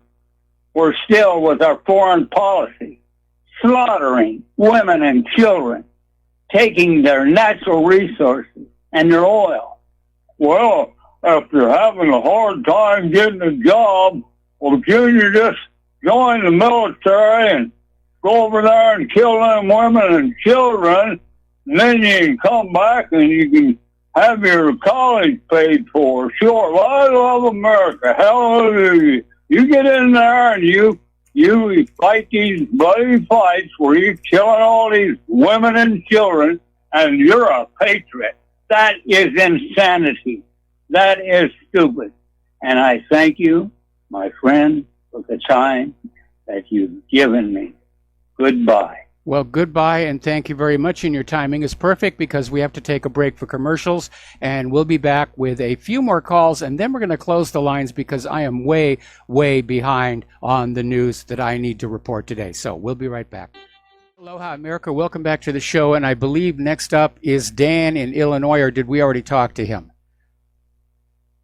No. Okay, Dan, well, welcome to the show, and what is on your mind today? I'll be quick. Do you remember a 1985 Chuck Norris movie, Invasion USA? I remember seeing it. Seeing that the movie existed. I didn't actually watch it. I wasn't the greatest Chuck Norris fan.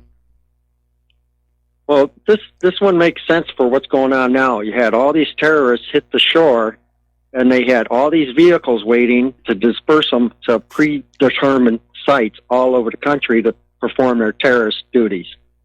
And it just so much like that right now, because I want to see, you're going to mass charge the border. How many vehicles are going to be, sweeping these people away?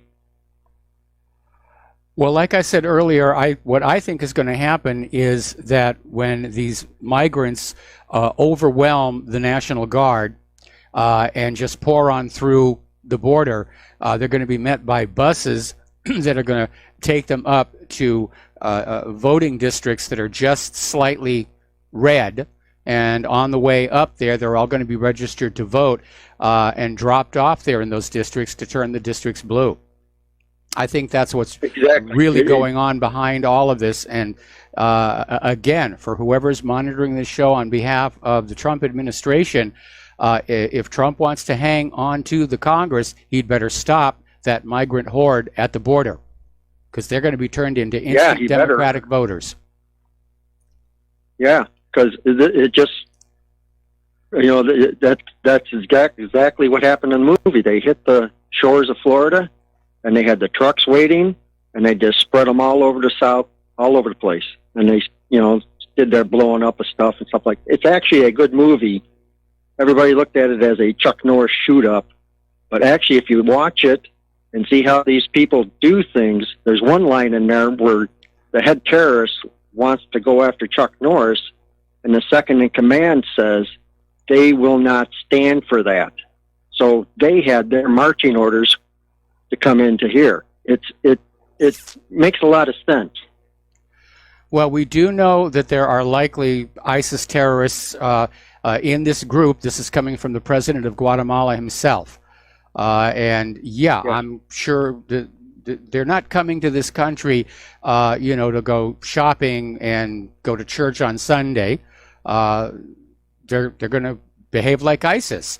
And a lot of them are probably very angry because they're feeling like they were double-crossed by the United States government, which set them all up and supplied them and trained them and supported them in Syria, and then all of a sudden has turned on them.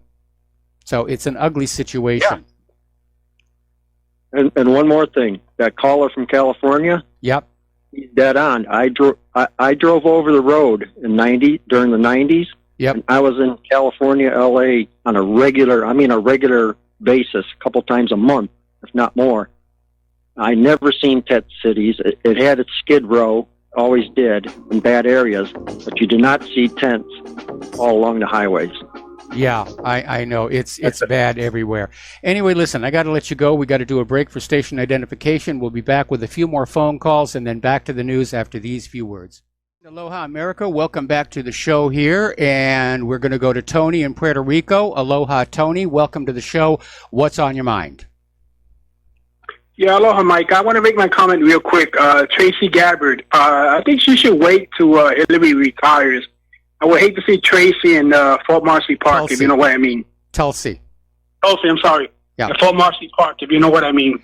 Yeah, well, obviously, if Hillary really is going to step into the 2020 race, that's going to be a concern for everybody else who's going to be in the primaries, which are probably going to be rigged for Hillary again. But more and more of the Democratic leadership are saying it really is time for Hillary to just sort of fade away into the sunset, and that one of the purposes of her and Bill's speaking tour is going to be gauging public support. Are they really going to fill the venue with people who are willing to fork over hundreds of dollars for a ticket? And if that does not happen, then the Clintons may realize that they had their shot, they got really close, but that's going to be it. And given that Hillary's medical problems appear to be coming on back, it's not a given. But I like Tulsi. I mean, I've never met her. And I could be just as disappointed in her as I am in Donald Trump. But I think it's time for some new blood. And that's something Tulsi definitely brings in.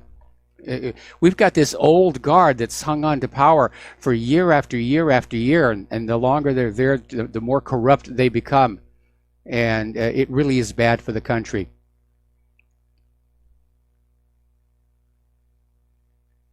Okay, Tony? All right, I guess Tony left us, and we're going to take one more phone call from Frank in North Carolina. Then we're going to close the phone lines because I got a lot of news to share with you. So, Frank, aloha. Welcome to the show. What's on your mind? Yeah, right. Thanks. With regards to George Soros, maybe he's independent, but I tend not to think so. I think he works for the Rothschilds, but you got to. The way I figure it, even if he doesn't work with for the Rothschilds. Okay, because they could take him out anytime they want. So if he does anything that they decide, you know what, that's not really what we want, they can take him out anytime they want. And basically, what this all comes down to, and I know I'm not supposed to say this, this is a Jewish war against America. That's all this is. The caravan, everything else, they've got all their people in all the key gatekeeping and authority positions to where if we even say that there is such a thing as Jewish power, we're done. You can't even speak of it. That's how you know who controls your country. They want to bring down Western civilization. Barbara Lerner Specter is just one of the people out there. We can go listen to it. But for whatever reason, they want to bring us down. And with regards to the H-1B visas or whatever, I don't believe, I agree with you. They're dumbing down the American students. There's no doubt about that. I think it's a lot more conspiratorial than that. I guarantee you, over in India, they have programs and everything set up specifically to target so that they can prepare their people to come in and take our jobs as an act of war against the white race. I appreciate your time. Well, thank you for the phone call, and I don't think it's a war against the white race, although we're certainly hearing rumblings about that here in this country. But, there's another way to look at all of this stuff. We may, in fact, be seeing the beginnings of the problems of overpopulation, where people are getting more and more desperate to grab onto what is left of natural resources or what's left of the money. And, if you put, for example, too many rats into a cage, get them crowded up too much, they'll turn on each other and start killing each other. And we're getting more and more crowded. All right, so we're closing the phone lines here for the rest of the show because I've got a bunch of stuff to share with you. Getting on back to the Khashoggi murder, Mike Pompeo is out there saying that 21 Saudis will lose their U.S. visas over the Khashoggi murder, but Saudi Arabia is still an important ally. In other words, the story is going to go away. At least from the point of view of the Trump administration. There are high-ranking members of Congress, Israel firsters, who are still out there saying Saudi Arabia has to be punished. But again, the practical result of Saudi Arabia being punished in any way is that Saudi Arabia will turn away from its relationship with the United States and turn to other countries here. Now, Saudi Arabia has now imposed a travel ban on Khashoggi's family. And the Geneva Council for Human Rights and Justice is calling on the Saudi authorities to lift that travel ban, who was killed inside Saudi consulate in Istanbul, Turkey. All right, we're going to do a shout out now to our on-air affiliates who are just now rejoining the network. The one person who has come out of this whole Khashoggi situation looking good is Turkish President Erdogan, because he has manipulated the story and the media to his advantage. He succeeded in making Saudi Arabia look really, really bad, and he kept the story alive with suggestions of very grisly details to the murder, which may or may not be true, but apparently they have found the remains of the body down a well in the garden of the Saudi consul's home, which is currently sitting empty, in Istanbul. And at one point, the Turkish authorities were blocked from looking further into the well by the Saudis. Now the Saudis have backed off and said, yeah, go ahead, take a look here. Story coming out of Russia inside. Saudi Arabia gets a friend in need, Russia. And so here is exactly what I was warning about. If the United States gets too heavy-handed with Saudi Arabia, we're going to see Saudi Arabia turn away from the United States. They've already said that if the U.S. hits Saudi Arabia with sanctions, they're going to start mending diplomatic bridges with Iran, which would throw the entire U.S. Mideast policy into the trash can, because the U.S. has been trying to isolate Iran leading up to a potential invasion. And if Saudi Arabia partners up with them, that's a whole different story here. Now, over in Israel, the Israeli lobby, they want the Saudis to get away with this Khashoggi murder. And the reason is that Crown Prince Mohammed bin Salman is seen as Israel's key regional ally. And that may, in fact, be one of the reasons why many within the Saudi royal family are not happy with him. But the Israel lobby is out there saying that, yeah, this story should just kind of go away, and, you know, everybody makes mistakes. And heck, there's been 70 journalists killed this year, and what's one more? All right, over in Syria, U.S. troops are clashing with Turkish-backed militants near Manbij. And apparently troops of the U.S.-led coalition are fighting with the militias near the city of Manbij, currently controlled by the U.S.-backed Syrian Democratic Forces. So apparently, if I'm reading this correctly, is that the Turkish militants are trying to take control. But here we have the U.S. and Turkey fighting on Syrian soil, and you can see why it gets as confusing as it sometimes does here. Alrighty, John Bolton has announced that Donald Trump will meet with Vladimir Putin next month in Paris. The Democrats are up in arms saying, no, no, no, you can't meet him. You can't meet him. You can't do that. Yeah, I'm sorry, he can. Trump is the head of state, and he gets to do these things. It's part of the job here. Over in Israel, their education minister, Naftali Bennett, is reiterating the idea of Jerusalem as being a shared capital between Israel and a future Palestinian state. He did a interview for Israeli Army radio, and Bennett heads the right-wing Jewish Home Party, basically saying it will not be possible to divide Jerusalem even after 1,000 years. And he ended up by saying, we are a small country. We will not give the Arabs even a centimeter. Well, I'm sorry. The Arabs did used to own that land, and I think sharing might be a better way to go with that. And, of course, I know what the Israeli answer is going to be. Read the Bible. God gave us this land. Supposedly, he gave it to the biblical Hebrews. not these transplanted Khazars from Central Asia.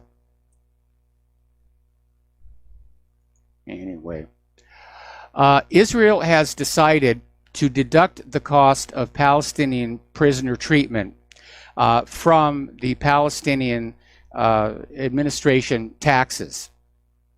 It's a little bit of a scam.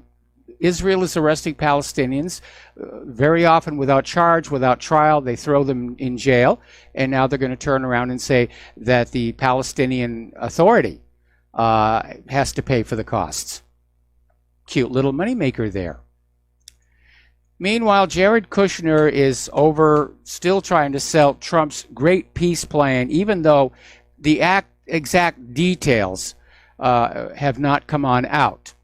In fact, the only thing everybody is saying is that both sides would need to make concessions. However, all of the concessions that have been detailed so far are on the part of the Palestinians. In particular, surrendering their right of return to their homes and villages, something that was promised to them by Israel and by the United Nations. And Trump and Kushner are basically exacerbating the starvation blockade by the cutting off of funds to the United Nations. And their approach to this is going to be, give us what we want and we'll let you have back what you had before. And you should be happy with that. And no, the Palestinians are not going to be happy with that. Now, getting on over to that village of Khan al-Ahmar in the occupied West Bank, the planned demolition of the village has generated an international outcry. And as a result, Israel has announced they're going to delay the demolition. And of course, part of the problem is the International Criminal Court's chief prosecutor has warned Israel that forced displacement of the Bedouin residents is likely a war crime. But despite the delay, Israel's government came on out and said that, yes, we're determined. We will destroy Khan al-Ahmar. So they want to evacuate the village and just tear it down to make way for, well, usually it's going to be another Israeli settlement. And by the way, a reminder, under international law, all of those Israeli settlements in the occupied West Bank are illegal. Okay, apparently yesterday there was another confrontation along the eastern boundary of the central Gaza Strip. This has to do with the maritime protests, and a 17-year-old boy was killed by the IDF. Okay, Israel is looking at passing a bill that will link all future cultural funding with loyalty to the state of Israel. And basically that if cultural institutions are not showing enough loyalty to Israel, they will lose their funding. And so this bill will give the finance and culture ministries the power to slash subsidies to any institution presenting work that denies Israel's existence as a democratic and Jewish state, or that marks the state Independence Day as a national day of mourning. So, a little dictatorship there. Over in the Western Pacific here, article out of Zero Hedge. The prospect of a U.S.-China war rising after U.S. warships sailed through the Taiwan Strait. And once again, U.S. warships made this provocative passage through the Taiwan Strait, which is making relations between Washington and Beijing, who are already in the middle of a trade war, even hotter. And Steve Levine at Axios is saying, what are the chances of a U.S.-China war? And said, if history holds, the U.S. and China appear headed toward a war. Now, what would that war look like? Obviously, the United States does not have the means to physically invade the Chinese mainland and take it over. It is a huge place with a huge population. So would it amount to a blockade, a naval blockade?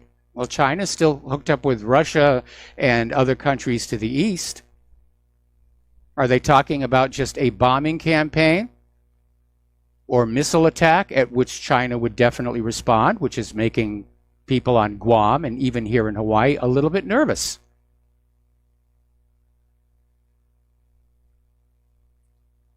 Article coming out of Sputnik News. U.S. seeks advantage over Russia by deploying missiles in Eastern Europe. And apparently this is the first thing that Trump is doing after he announced his withdrawal from the Intermediate Range Nuclear Forces Treaty. And still saying it's all Moscow's fault.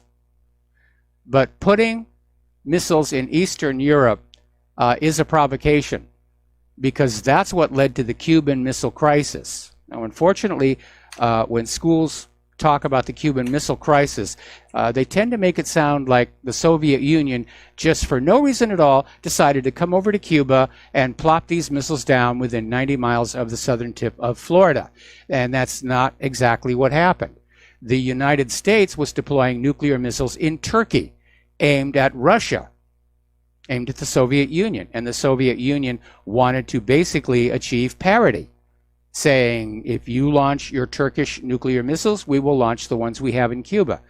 And we came very dangerously close to having a nuclear exchange over that, but Kennedy was finally able to work a way through that. And the Soviet Union removed their missiles from Cuba. The United States removed their missiles from Turkey. And Khrushchev and Kennedy had this little private understanding that if the United States tried to invade Cuba again, there would be a nuclear strike on the U.S. No questions asked, no time for discussion, that it would just happen. Now, when John F. Kennedy was assassinated, the original trail of evidence pointed to Cuba and Castro as being behind the Kennedy assassination. That's why they had these phony Oswalds going down to the Cuban embassy in Mexico, where he was photographed, or some guy who didn't even look anything at all like Lee Harvey Oswald was photographed going into the embassy. That's why they gave him that Mannlicher Carcano rifle, which was a terrible, terrible weapon, because following the Bay of Pigs, Castro was importing cargo ships full of these very inexpensive Italian rifles and giving them to the Cuban people to be prepared for a second U.S. Invasion. And so the whole point of the Mannlicher Carcano was it was supposed to support the idea that Oswald had gotten this from the Cubans. But Lyndon Johnson knew about the warning from Khrushchev, and he needed to thwart that second invasion. That, you know, the propagandists were trying to rile up the American people. We need to invade Cuba. They killed our president. We're going to do this. So Johnson cooked up the crazed lone nut assassin, the A. Heidel buying the rifle locally, to basically pull the rug out from underneath this effort at a new Cuban invasion, because he knew what that would result in. And I didn't like Lyndon Johnson, especially with his attitude toward the war. But this was one thing that he did right, and it's kind of sad that the history books don't really pay a lot of attention to it. We got to take a break for commercials. We'll be right back. And aloha, America. Welcome back to our show here. And we're basically back in a new Cold War, where governments are plundering their own people to pour it all into weapons. More weapons, better weapons. And one of the areas in which the arms race is becoming more and more visible are the hypersonic weapons. And apparently, in the wake of the U.S. withdrawing from the Intermediate Range Nuclear Forces Treaty, this is going to open up the possibility of developing more of these hypersonic weapons that fit into that range and carry nuclear warheads. According to NPR, over the past year, the U.S., China, and Russia have all stepped up efforts to develop a new kind of missile, a weapon that can fly faster and farther than almost anything currently in use, and it's known as a hypersonic weapon. which means it would travel at 5 times the speed of sound or more. They can strike a target while evading missile defenses and hit almost anywhere without any warning deep inside enemy territory. Now, the reality is that both Russia and China are well ahead of the United States in developing this technology. And again, it's just so angering to see our government just on this warpath when there are so many other things going wrong with this country. I mean, look at the economy. The Dow plunged 609 today. All of the gains of 2018 that Donald Trump was pointing at have now vanished. They have absolutely vanished here. The FBI is finally coming clean on how they illegally infiltrated the Trump campaign. They're still trying to keep the identities of some of their confidential sources, confidential. But apparently they were inside the Trump campaign, spying on, among other people, Carter Page, gathering information that was used to go before the FISA court, along with that dossier by Christopher Steele, to get warrants to make it all retroactively sort of, kind of, maybe okay. Silicon Valley is spending millions of dollars trying to get Democrats elected, and Donald Trump is accusing Twitter of shadow banning prominent Republicans, which, yes, they are. He accused Google in a series of tweets in August of playing up negative articles about him in search results. James Woods, the actor, who's very intelligent, he slammed the CEO of Twitter, saying, "If you want to kill my free speech, man up and slit my throat." But according to FEC filings, employees of Silicon Valley's Masters of the Universe have donated millions of dollars to Democrat House and Senate candidates ahead of the midterms. Now, this tends to be the way they donate every election cycle. But at this point, they've only donated $179,000 to the Republicans, which is about 8% of their total donations. You always want to give a little money to the other party just in case they pull off a miracle and win. You want to be able to say, you know, I gave you a few bucks, do me a favor here. The Saudis have poured $24 million to influence U.S. policy during this current election cycle. And the Center for Responsive Politics is saying that some $18 million of the $24 million were paid to foreign agents acting on behalf of Saudi interests in 2017, and another $6 million in spending has been reported this year. Meanwhile, nobody is reporting on how much Israel is spending to influence our election cycle. Ever notice that? It's always everybody else. Israel's interference in our domestic politics is there for everybody to see, but nobody dares talk about it. You can't talk about it. Now, earlier this year, the British government was out there screaming, "We suspect Russia is going to try and interfere in our elections," and the media went wild with it. More Russian election meddling. See, it bolsters the idea they were meddling in the U.S. elections. There was no evidence it was happening here in the U.S., and now the British government has admitted that there is no evidence of Russian meddling in the UK elections. Okay. Democrat gubernatorial nominee Andrew Gillum is dealing with a big problem. Apparently, the newspaper that just endorsed him broke a story saying that Gillum lied to the public about a gift he received from an undercover FBI agent while on a business trip in New York. It was tickets to see Hamilton, and his acceptance of the gift may qualify as a bribe under Florida law. And they don't have to document that he actually did anything in exchange for the gift. The one thing we know for sure is this isn't a situation where a friend gave Gillum a gift. This was an undercover FBI agent, and the FBI almost certainly took steps to ensure it qualified as a bribe under both federal and state laws. In Florida, this is a second-degree felony. We're going to take a break for commercials. We will be right back. Aloha, America. Welcome back to our show here. The other day we were talking about how this lawsuit over an extortion attempt has brought into the daylight the fact that there are, in fact, companies that provide crowds to scream and yell, to applaud, and there's a lot of money that's out there being spent to create these illusions. There's another story today.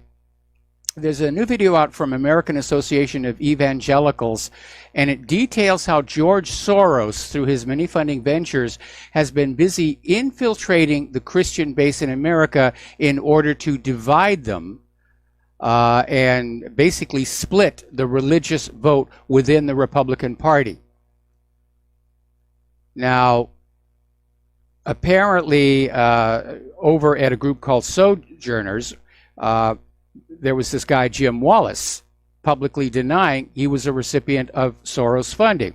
Well, it turned out he was wrong, that Open Society money and grant dollars have flowed in by the hundreds of thousands to the Sojourners.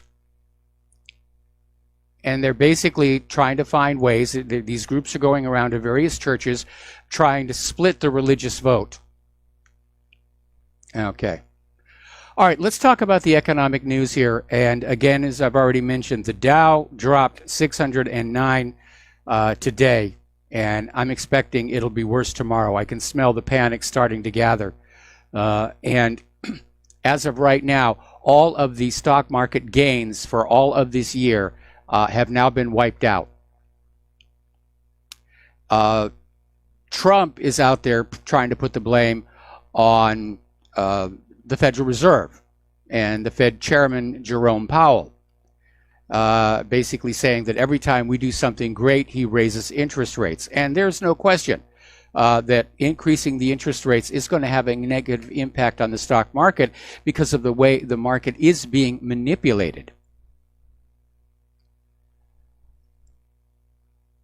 Now, Morgan Stanley's chief equity strategist, rented lips, Michael Wilson, is warning that U.S. capital markets have hit the tipping point.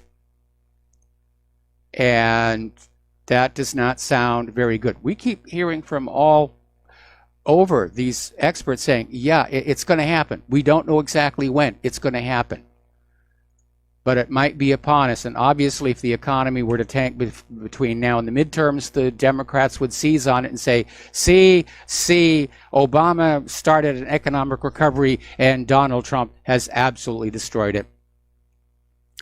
Okay, you've probably been following on the news about this lottery that just kept building and building and building until it became the largest single jackpot ever. $1.6 billion.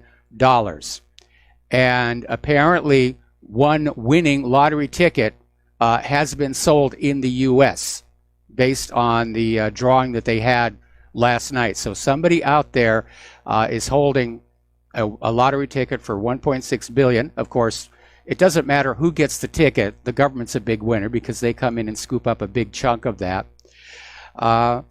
But if it should happen to be one of our listeners here, please remember us over here at Republic Broadcasting, and we can always use, a few $1 million. I could use a few $1 million, and that would be a very nice thing to do. Now, on a more serious note, you might be tempted to think that winning a giant lottery prize like that would be a wonderful blessing and your life would be set. But there's a very surprising statistic in that a large number of people who win these giant lottery prizes, they'll go bankrupt after just 5 years because they've got so much money, they're spending it on a scale they can't connect with. And they'll go out and they'll buy new expensive cars and a new expensive house.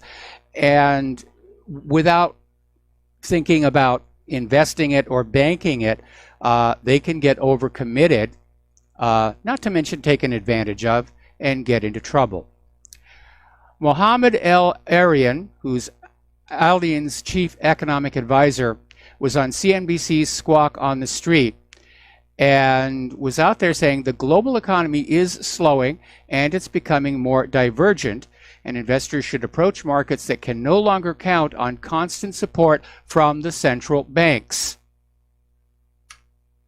Now that's a very interesting story.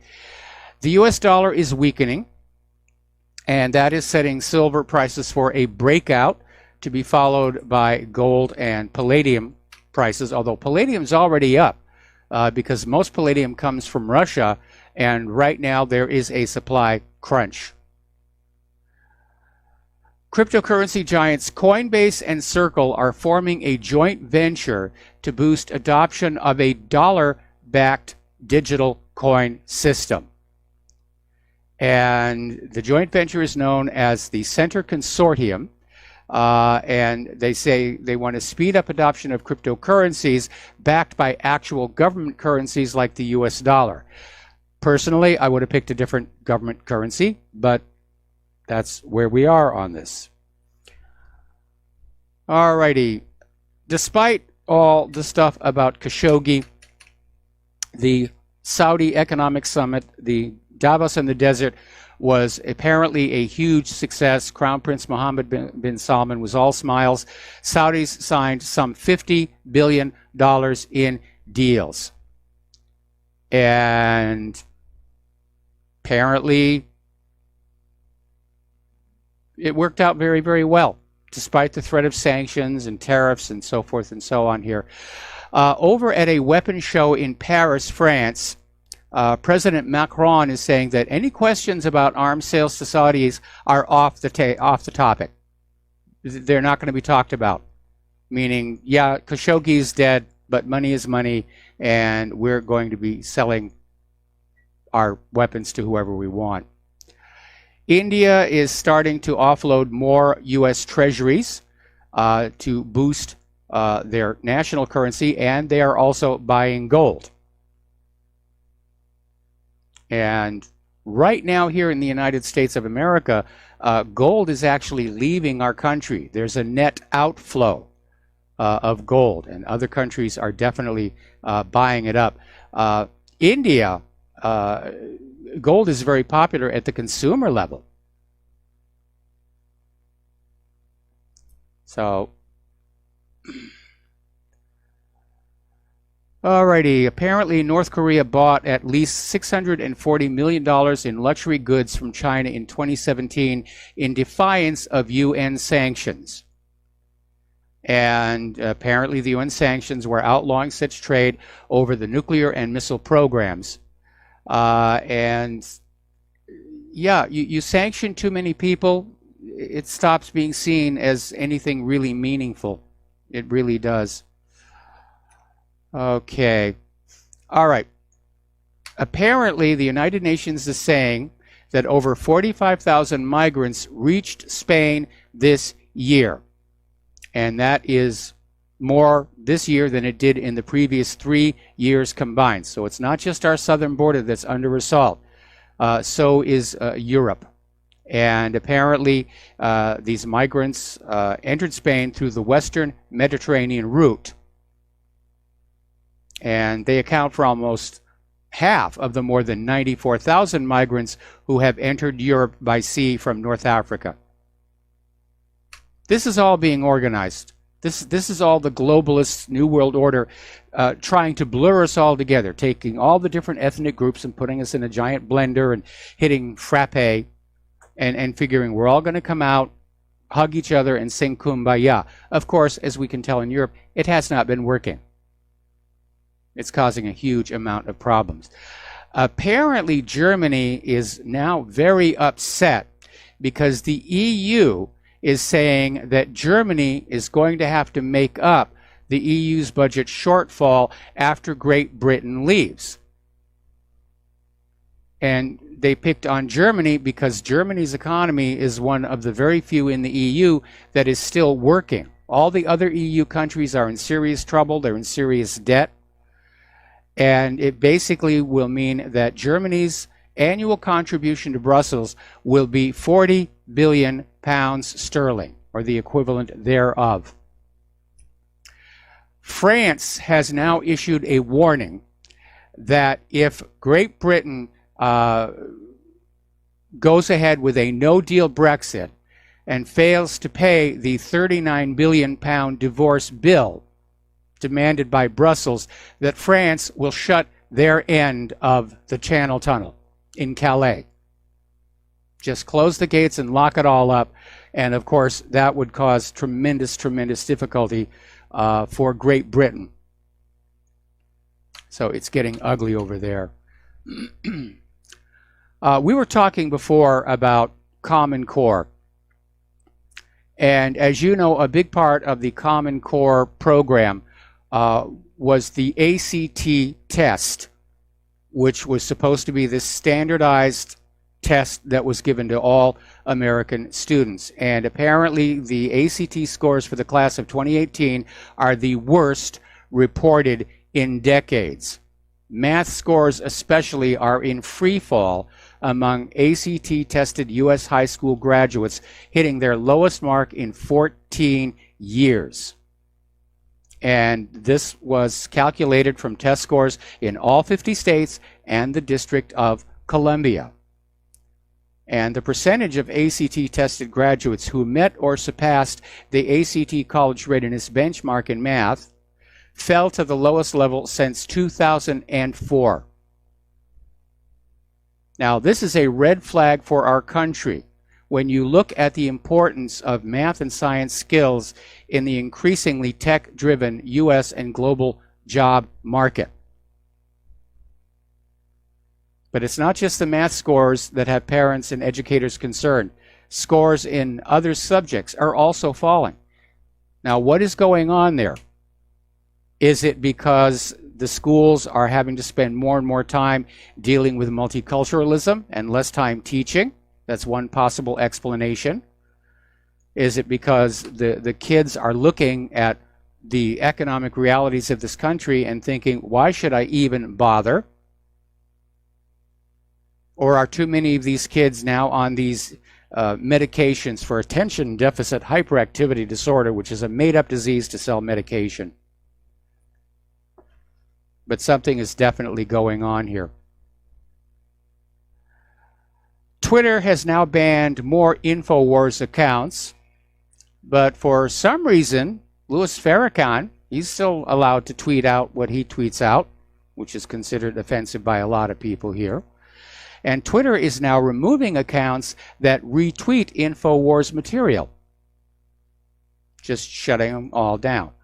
Over at Facebook, as you know, Zuckerberg acknowledged last week that users are spending something like 50 million hours a day less on Facebook around the world, and tried to make it sound like this was a good thing because of Facebook's redesign and other measures they're taking. Personally, when you're dependent on ad revenues, no, that's not a good thing.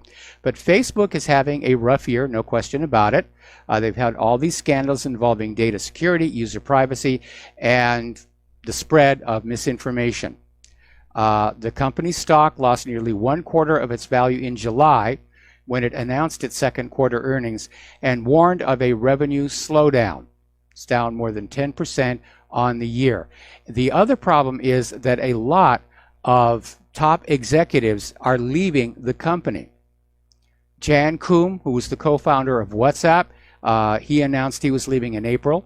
Elliot Schrage, head of communications and public policy, announced in June he was leaving after working at Facebook for more than a decade. Colin Stretch, Facebook's top lawyer, was leaving after being there for 8 years. Alex Stamos, chief security officer, left the company in August. Dan Rose, the vice president of partnerships, announced his departure in August. Rachel Whetstone, a top communications executive, left for Netflix in August after being at Facebook for a year. And Alex Hardiman, head of news products, also announced her exit in August. So it sounds like something is going on, and the insiders know there's a problem.